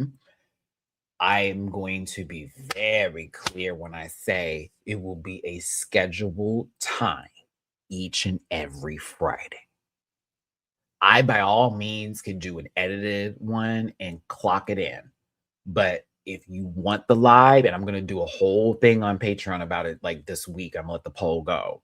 Like, that's what we're going to do. So that I really want to do the live reactions for it. It's going to be commercialless, so it's going to be a lot easier to watch.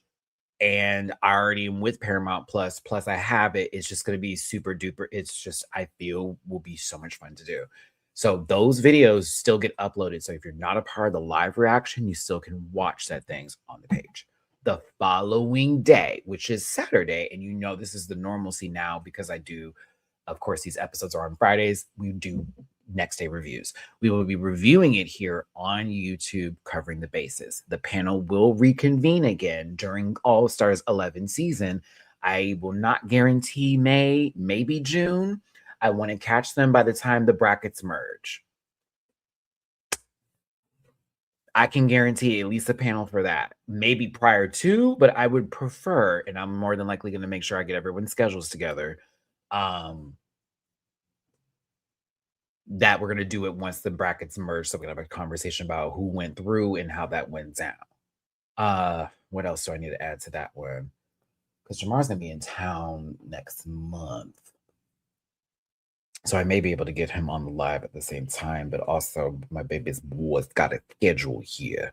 My good friends, my baby's boys got a schedule. So same thing with Duel, same thing with Blake, and same thing with Diggy. So like we'll get that together. So just again, I'll let y'all know ahead of time when I get the pan. All Stars 11 guest judges. I was kind of gagged a little bit at a few of them and also happy for somebody's return because I was like, eep. LaToya Jackson returning. Ladies and gentlemen, LaToya Jackson returning as a guest judge. Love that. Love that. I am excited to see how that goes now. Brian Tyree Henry.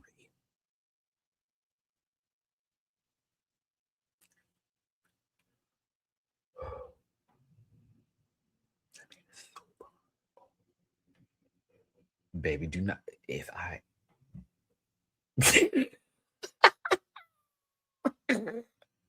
ever got lucky enough to run into him, woo, my goodness, so fine. I was like, oh. I was like, I'm gonna love that episode.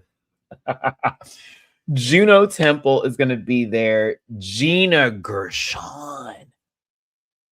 Lesbian, stand up and make some fucking noise. I said Gina Gershon's going to be there. One of the baddest bitches to ever be on television and movie atmosphere. Gina Gershon. Oh. Listen, Renee Rapp. I said, all right. Cooper Koch, I don't know who that is. Van Maroney, I was like, I don't know who that is. That's for some other folks. Let me get back to the people that I know. Bronwyn Newport from Real Housewives of Salt Lake City. Oh, wait, okay. Bronwyn being there makes perfect sense because she lives as a drag queen, so pop off. Kate Hudson.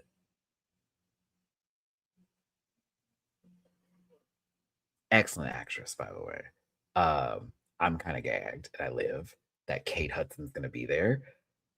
My God, daughter of Goldie Hawn. Oh, Colonel's up. Oh, I was like, oh. I'm over here like, oh.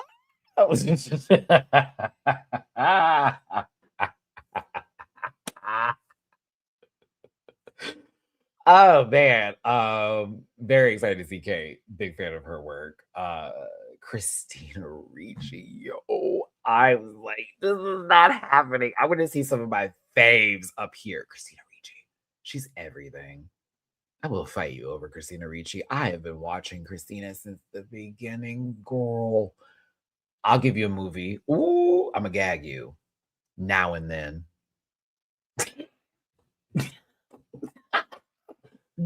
Addams Family is an easy one with Christina Ricci. No, I'm gonna gag you now and then. Yeah. Chew that. Who knows that movie? Who knows what I'm talking about? And I have to say, it's one of my favorite movies growing up that I used to watch over and over and over and over and over and over again. I even rented a Blockbuster sometimes because I just wanted to watch the movie. Christina Ricci played the tomboy character, and her adult version was Rosie O'Donnell.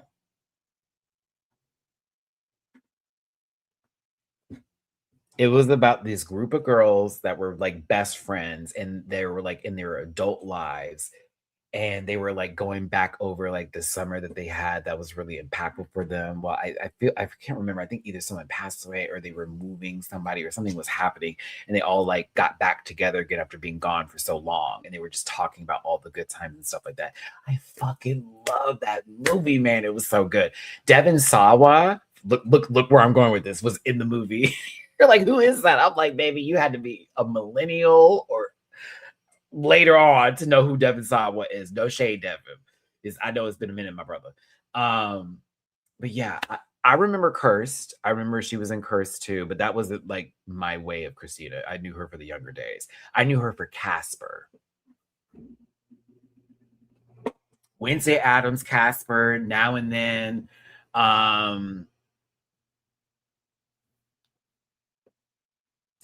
Casper was ahead of its time. A lot of us who were kids at the time when we saw that, oh, that movie. That movie means so much to me. Yes, I love that movie. Christina Ricci clocking that boy in the face will forever live rent free in my mind. Remember when they were trying to do the Ouija board to summon like this lady back or whatever, and there was the girl who was like with the pigtails and shit, and they were out there in the streets, and they kept leaving her by. Just like, y'all are pedaling too fast.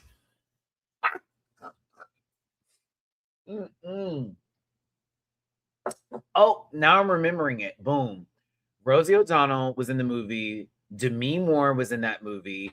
Goldie Hawn is in that movie. I think that's why I even mentioned this in the first place with Christina Ricci and Kate Hudson. The connections, y'all. Look at what I just did there. I did it. I did one of those. What is this? Separation of like 6 something from that. Yeah. Now and Then cast. Hold on. Now I gotta look it up. Crazy. Yep, Demi Moore, Rosie O'Donnell. No, it was Melanie Griffith, not Goldie Hawn. It was Melanie Griffith. Melanie Griffith and Rita Wilson. Yep. Rita Wilson, Melanie Griffith, Rosie O'Donnell, and Demi Moore. And then the younger girls, it was Christina Ricci, Ashley Ashton Moore, Gabby Hoffman, and Thora Birch. Which Thora Birch was working back in the day. I mean, I hope my millennials know where I'm at with this. Y'all remember Thora? Go look her up. Look up Thora Birch and then look at the movies she's been in. You'll be like, oh yeah. Like, yes, we used to see her in everything. We used to see her in everything. Everything. She was in American Beauty, Ghost World, Hocus Pocus, Monkey Trouble, Now and Then. But what? Like, please. I always do it by accident. Dane, I always do that by accident. Like somehow I'm thinking of an actress in a movie, and then I'm reminded that another actor started to work with them. And then I'm like, wait, we can connect way more than that. Like we can really start to do the dots and say this actor worked in this one with this movie that was directed by this man who also worked with this person that then found their way in this thing. And there's always a connection in Hollywood to somebody and something. Always.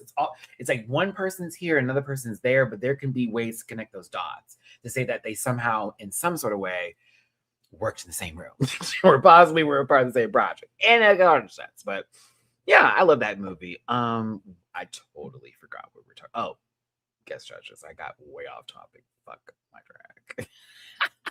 Christina Ricci is a good one, but I think my favorite from this list that I've been wanting to see on this show in particular, but also I want her to get all of the good things in this world and to be in every movie possible and to continue to be working, is Janelle James from Abbott Elementary. One of the funniest people on the planet. They don't give her enough dues. I know people are starting to really see what it is for her, but I need them to see it faster. I need y'all to hop on board quickly. I need you to start paying her money and putting her in movies and start asking and requesting for her. She's that good. Stop playing in Abel Coleman's face. Stop playing in Principal Abel Coleman's face, please. Janelle is so good. I need the world for her. I'm such a fan. So like when I saw her other cast, I was like, oh, upset. What bracket is that gonna be? Oh, I'm assuming purple bracket, but we'll see. But no, All Stars 11 also changed the rules a little bit, y'all.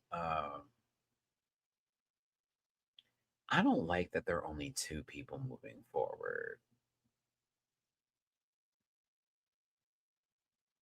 I don't like that. And then there's the wild card amongst it. So now only one particular group maybe gets 3, and then everybody else gets 2. So that's 7, like 7 folks going into the finale. And then it's like, okay. I don't know, friend. I kind of like the fact that it was, like you guys said, you got what, 18, and then 9 go into the next bracket. Like that made sense with maybe one wild card. Okay. 10 to go. Okay, that makes sense. But I'm like, you going from 18 to 7? Maybe 8?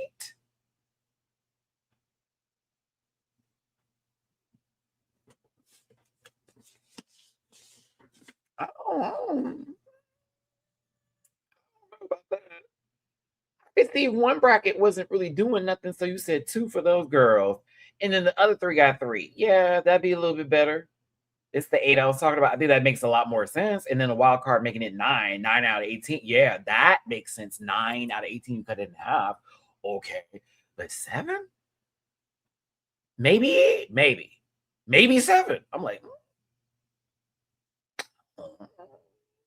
we will see how that looks. I don't think that was a smart decision to do. I'm going to be real with you. I think that kind of eliminates some opportunities for great storytelling, and it feels like we wanted to kind of rush it versus actually do a full out. But I'm gonna be real with you, as much as that makes me a little sad, I am going to have the best time in the world seeing some of my favorite people in the universe get their chance to be back on television again. I'm going to enjoy it, chew, chomp, salivate, all of the rest of it. I'm going to also live and breathe that the things that I never mind, let me stop.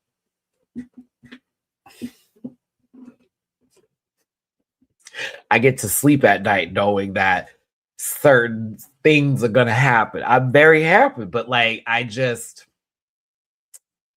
kind of hate that they did that. Or doing just 2 brackets of 8 queens and giving them 4 episodes each and moving 10. Yeah, something like that makes more sense.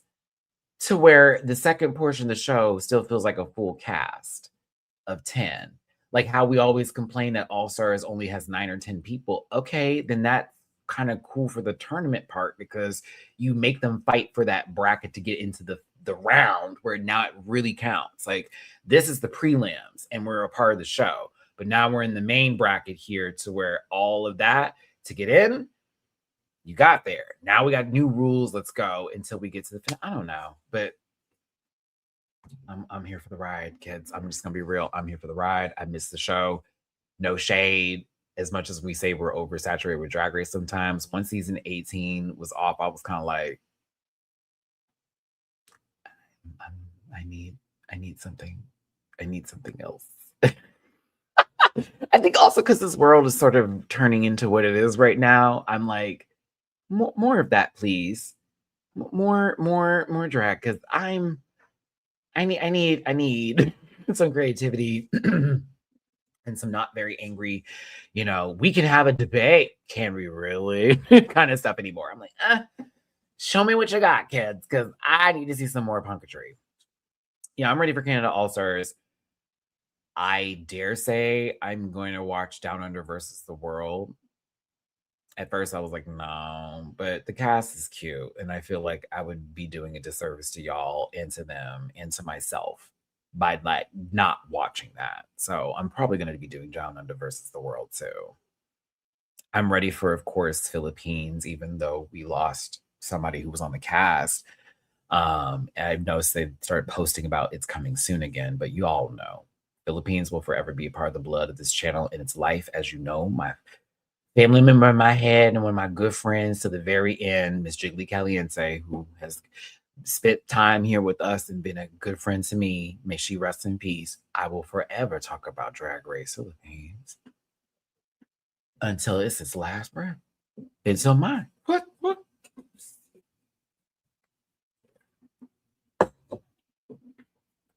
One thing I said at once, Jiggly, but I said, I'm never leaving that show. No matter how I feel about it, I ain't never leaving.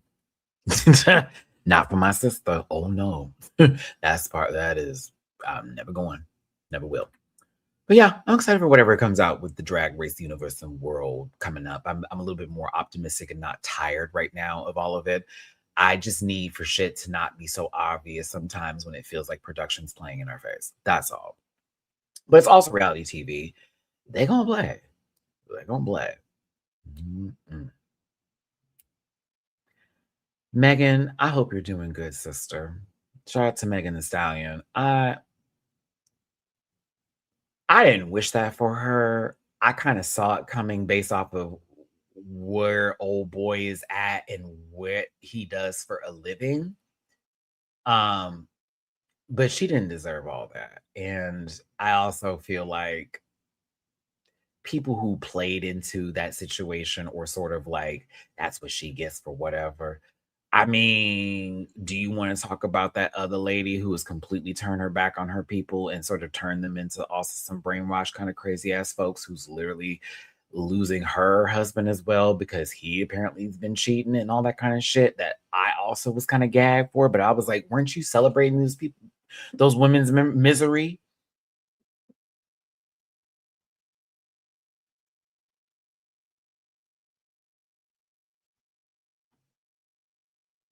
Brian. I heard he hasn't been doing that well, right? So it's like, oh, you got shit going on. Okay. I'm not in Megan's business and I don't want to be, but I want her to do well. That's Houston. That's hometown. I don't think that she lied on those people. And I think that a lot of people wanted to sleep with her. And when they didn't get the opportunity to, they used the thing that they always do with women. And that's dog them, trash them, make them feel bad. And an insecure bitch that hate a bitch that's badder than them is going to always fall in line with that shit.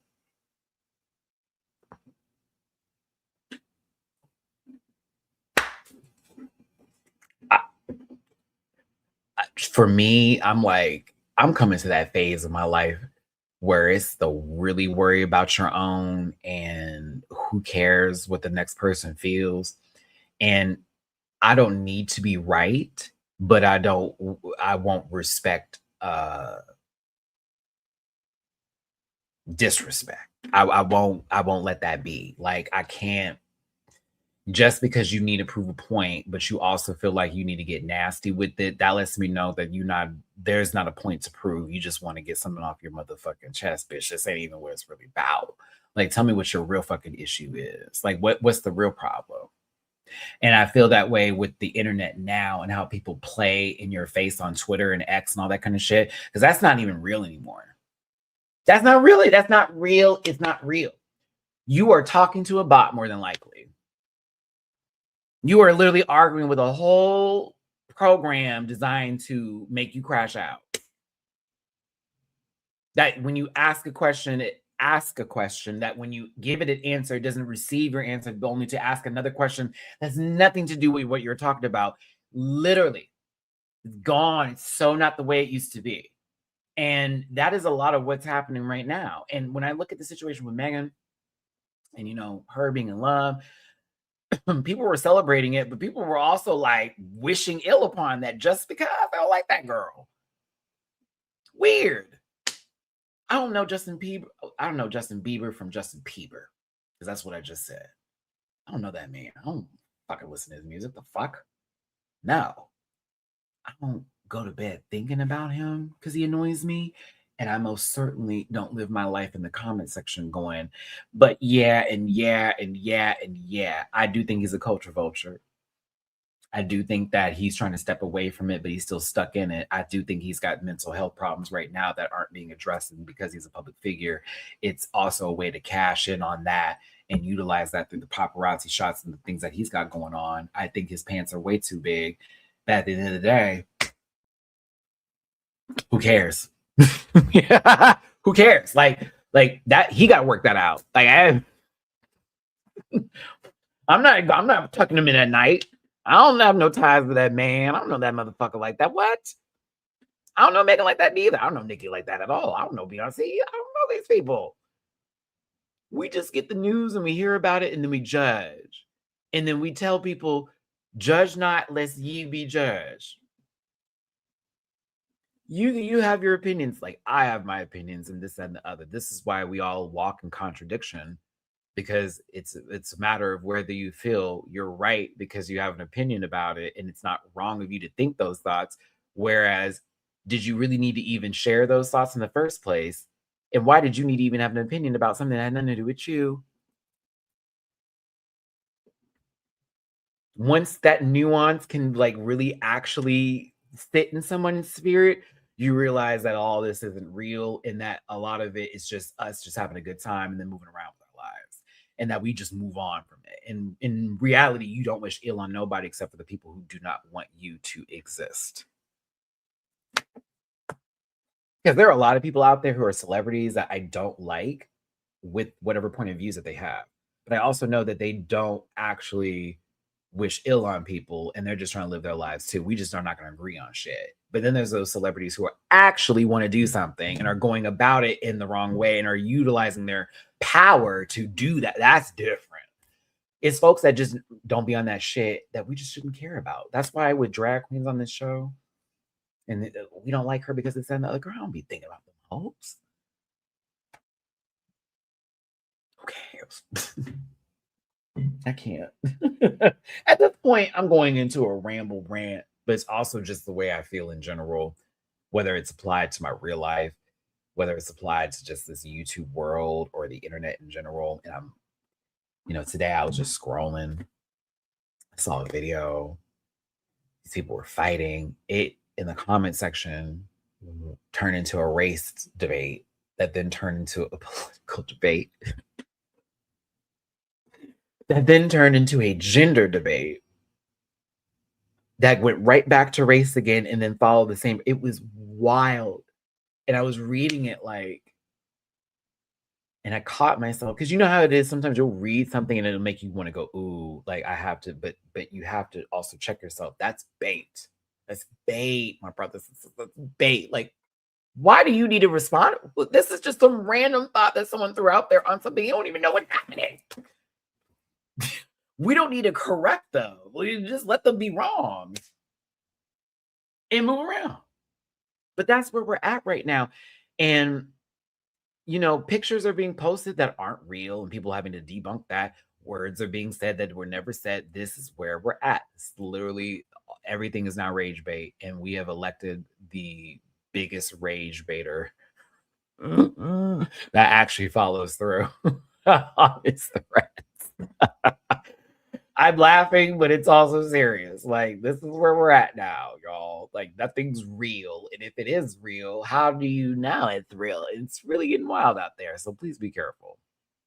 It's kind of annoying, to be real. I kind of miss the old days. I get it now. I hate to be that person. But my brothers and sisters before me were not lying when they say, when you get there, you will understand what we talk about when we say it was a little different and it was kind of better. I hate to be that girl, but like 15 years ago wasn't that bad. Someone spammed the Matrix. I mean, I never thought in my wildest days I wouldn't like Chili from TLC. I never thought in my wildest days that one of those twins from Sister Sister would be some full-on trash panda, very much outside the trash cans of a good 7-Eleven, shucking and jiving for her old math man, right? I never thought in my wildest days that people would be giving someone like the Browns of Chris passes after all of the things that have happened. Maybe it is a light skin thing.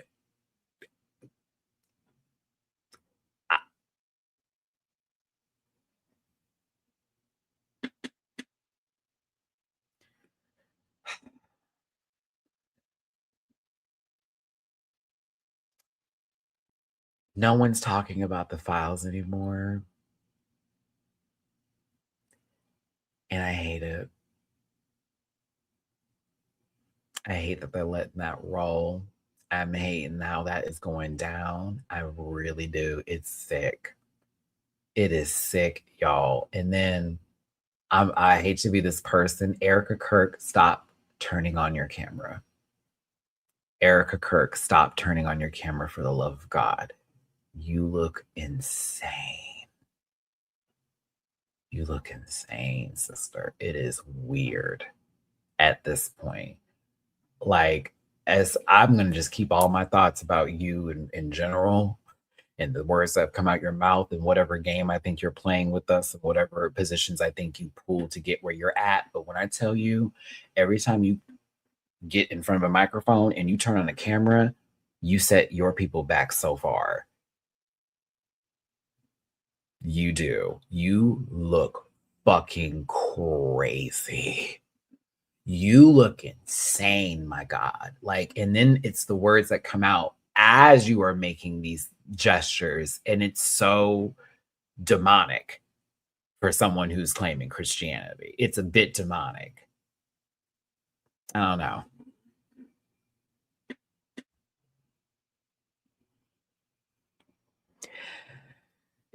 I mean, if I'm going to be real, the last thing I need to say about the file situation, I think they're protecting some very big, important people that they know if they actually release everything, it would dismantle society as a whole. But at the same time, maybe that's what needs to happen for it to be rebuilt and to become better. But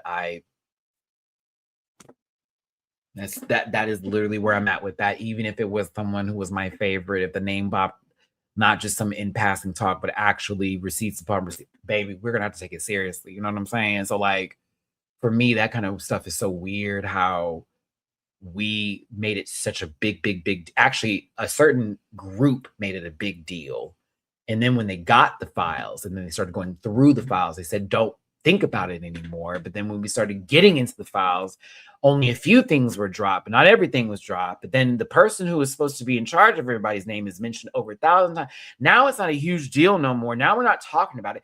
Now it's a gaslighting thing. Now we're blowing the whistle. Now we're trying to make it off to be this sort of thing. It's like, what the fuck is going, where am I at? What timeline am I in? What? It just, I don't know. I just, sometimes I'm just like, I don't understand. Like, y'all start to ride for something and then you're not on it no more. And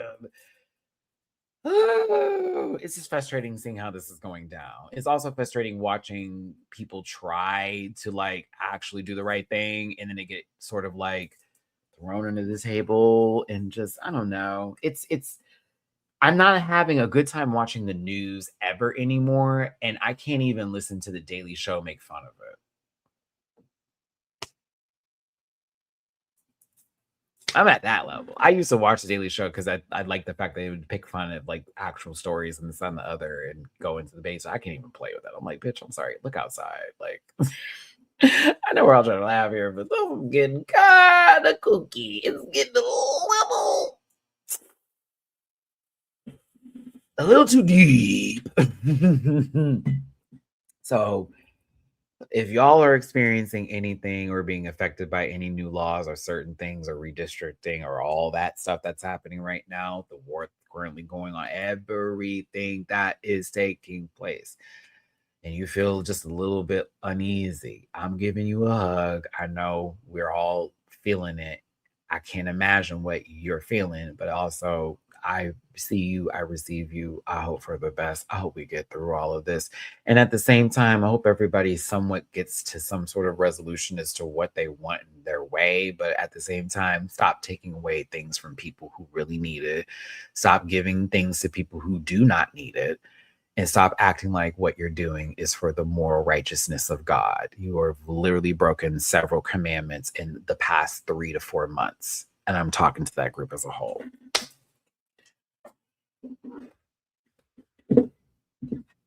Thou shalt not put any other idols, false idols, before him. Please. Okay. Ooh, it's flooding in Houston. Zendaya is allegedly not going to be at the Met Gala. That is horrible news. I do not like that news. Zendaya is one of my favorite people to see at the Met Gala. I know that they changed some things up with the Met as far as prices are concerned, and also because of the way things are going down currently with this administration and things of that nature, and how it's affected the fashion world, as far as cost to make for things too. All of this is factoring in. So we shall see. The guest list is interesting. One name I was disgusted to see. But the guest list is interesting.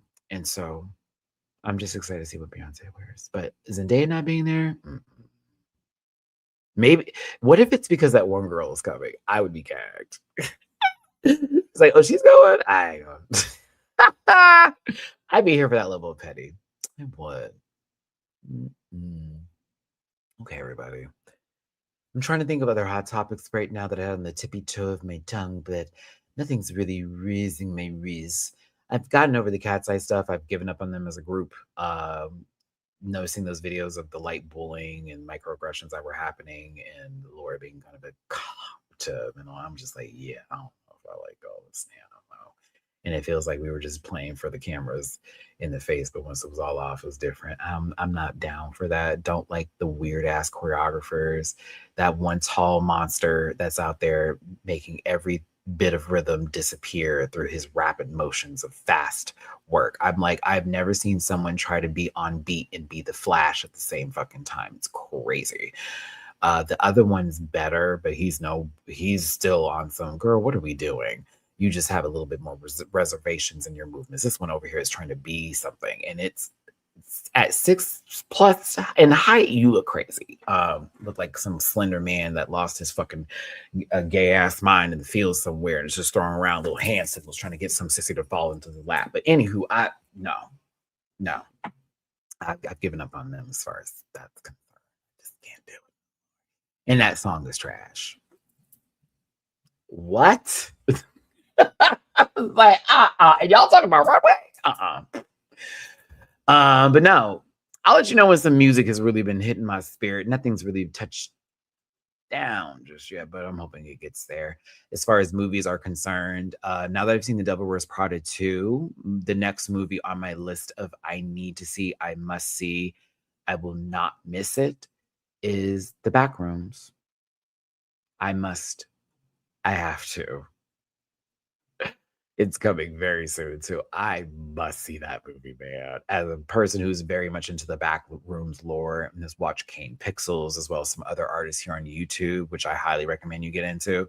It's very creepy, very aura atmospheric, like freaky shit. Yeah, I get into it. Did you see Michael? I'm waiting until it's available on demand. I'm gonna wait. I'm gonna be very honest with you. I was fine with the Jackson 5 movie. I kind of wasn't really interested in seeing the Michael movie. I'm just going to be real with you, honestly. As much as a Michael Jackson fan I am, I didn't. Something about everything around the movie stopped making me feel like I really want to see it. And so I told myself, I'm going to watch it. I'm going to wait till it gets on demand. I'm going to watch it that way. Not in the theater. No, I'm good on that. I also know, and from my understanding, know that the movie is going to be very much part 1, part 2, part 3, which is great. But I'm thinking to myself, you're not going to tell the whole story. That family's not going to allow it. And I'm not talking about, the end of time, the end of days for him and the allegations against him. I'm talking about some of the real shit that happened in the back. I'm like, y'all not gonna tell the story. It's normally when you have a solo artist who didn't have family that was so in control of their lives that will that can allow for that creative freedom of those things that really did happen to be shown. They're not gonna do that. They're gonna try to keep them looking nice in the little bow. And I'm a little bit bothered by that. Like, as great as person Michael was, there are also some dark stuff that I just want to see, and I'm hearing different takes about what happened.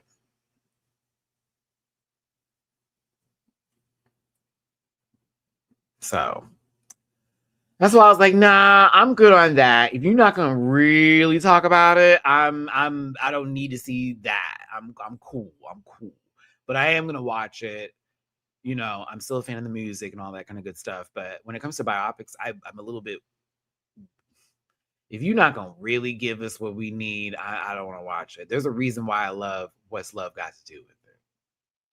There's a big reason why that movie sits in my spirit. Because as much as that was like in its own right, its individual film and not just Tina Turner's like life story or biopic into her career, like that movie sat with you. You feel me? Like, and those were all true events. There was no moment of, we put this in here and, we had to take it out. None of that. We watched that lady run across a goddamn street, beaten the fuck up. We're talking about, all I got is, Miss Turner, you don't need to do any of that. Let's get you a room right now. Lady left that man and turned her career around down. It said, what you gonna do, Ike? What you gonna do right here, right now? You've already done it to me. Oh, take me there. Take me there.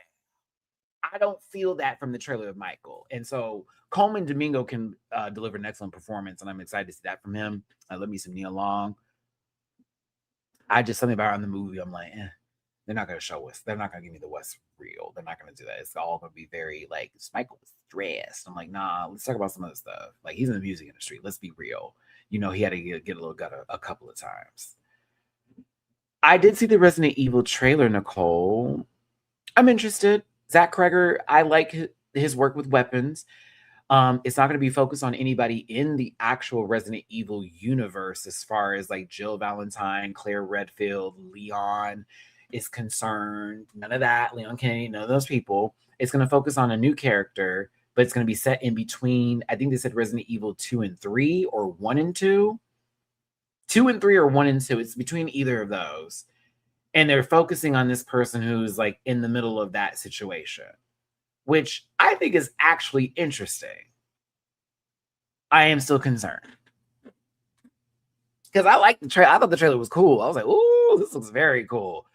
But if we get this movie, I'm afraid I'm gonna be a little bit perturbed if we don't get a mention of at least one character from the universe. If there's not somebody on the television screen that pops up in a news broadcast, something has got to be a connection to that universe via a very important character. I don't need a full blown, they're in the later half of the movie saving the day kind of shit, but like one minor cameo would not hurt them. Not for between Resident Evil 2 and 3. One minor cameo of somebody would not hurt that situation to where we can really be like, okay, it's connected. However, I did like the fact that that green med kit, he was holding the green med kit when he was running. I was like, oh shit. I'm kind of excited to see how that works. And I did like the fact that Zach said it would be kind of true to the game, where just like in Resident Evil, you start off with nothing, and as the game progresses, you become a little bit more savvy in dealing with zombies or fighting off monsters and equipping yourself appropriately to handle the situation. So I think it's going to be pretty cool. We'll see. We shall see. But yes. Everybody. Yeah. It's the end of the show. I thank you for tuning into a nice little rant report where we talked about Devil Wears Prada 2 recap review, spoiler free, RuPaul's Drag Race All Stars 11, the guest judges coming up, and the new rules that have people a little perturbed. We also got into a couple of celebrity hot topics, whether Beyonce's Act 3 will happen, our love for Megan Thee Stallion, and a few other things, this, that, and the other. And of course, we got a little real, talking about stuff that's actually happening to each and every one of us, or maybe affecting us around the world. But whatever we talked about today, I hope it didn't bring you down. And if it did, my apologies.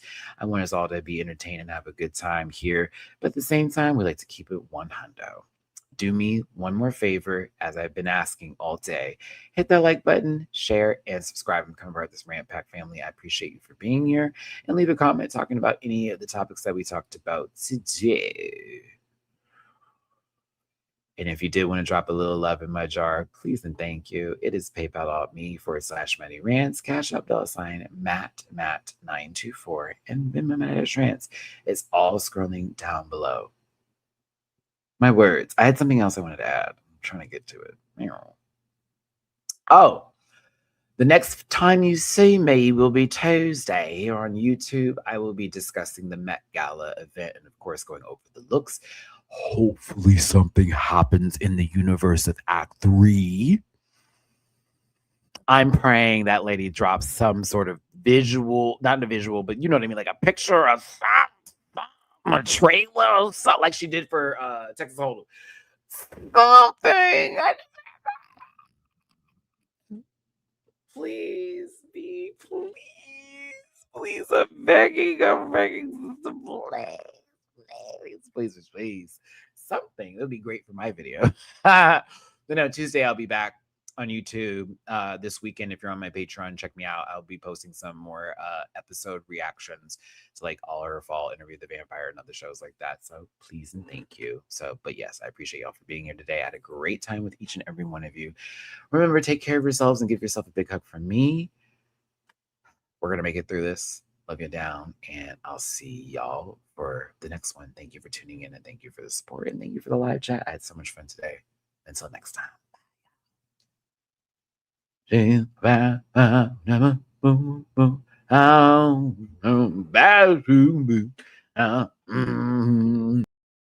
Listen. Yeah.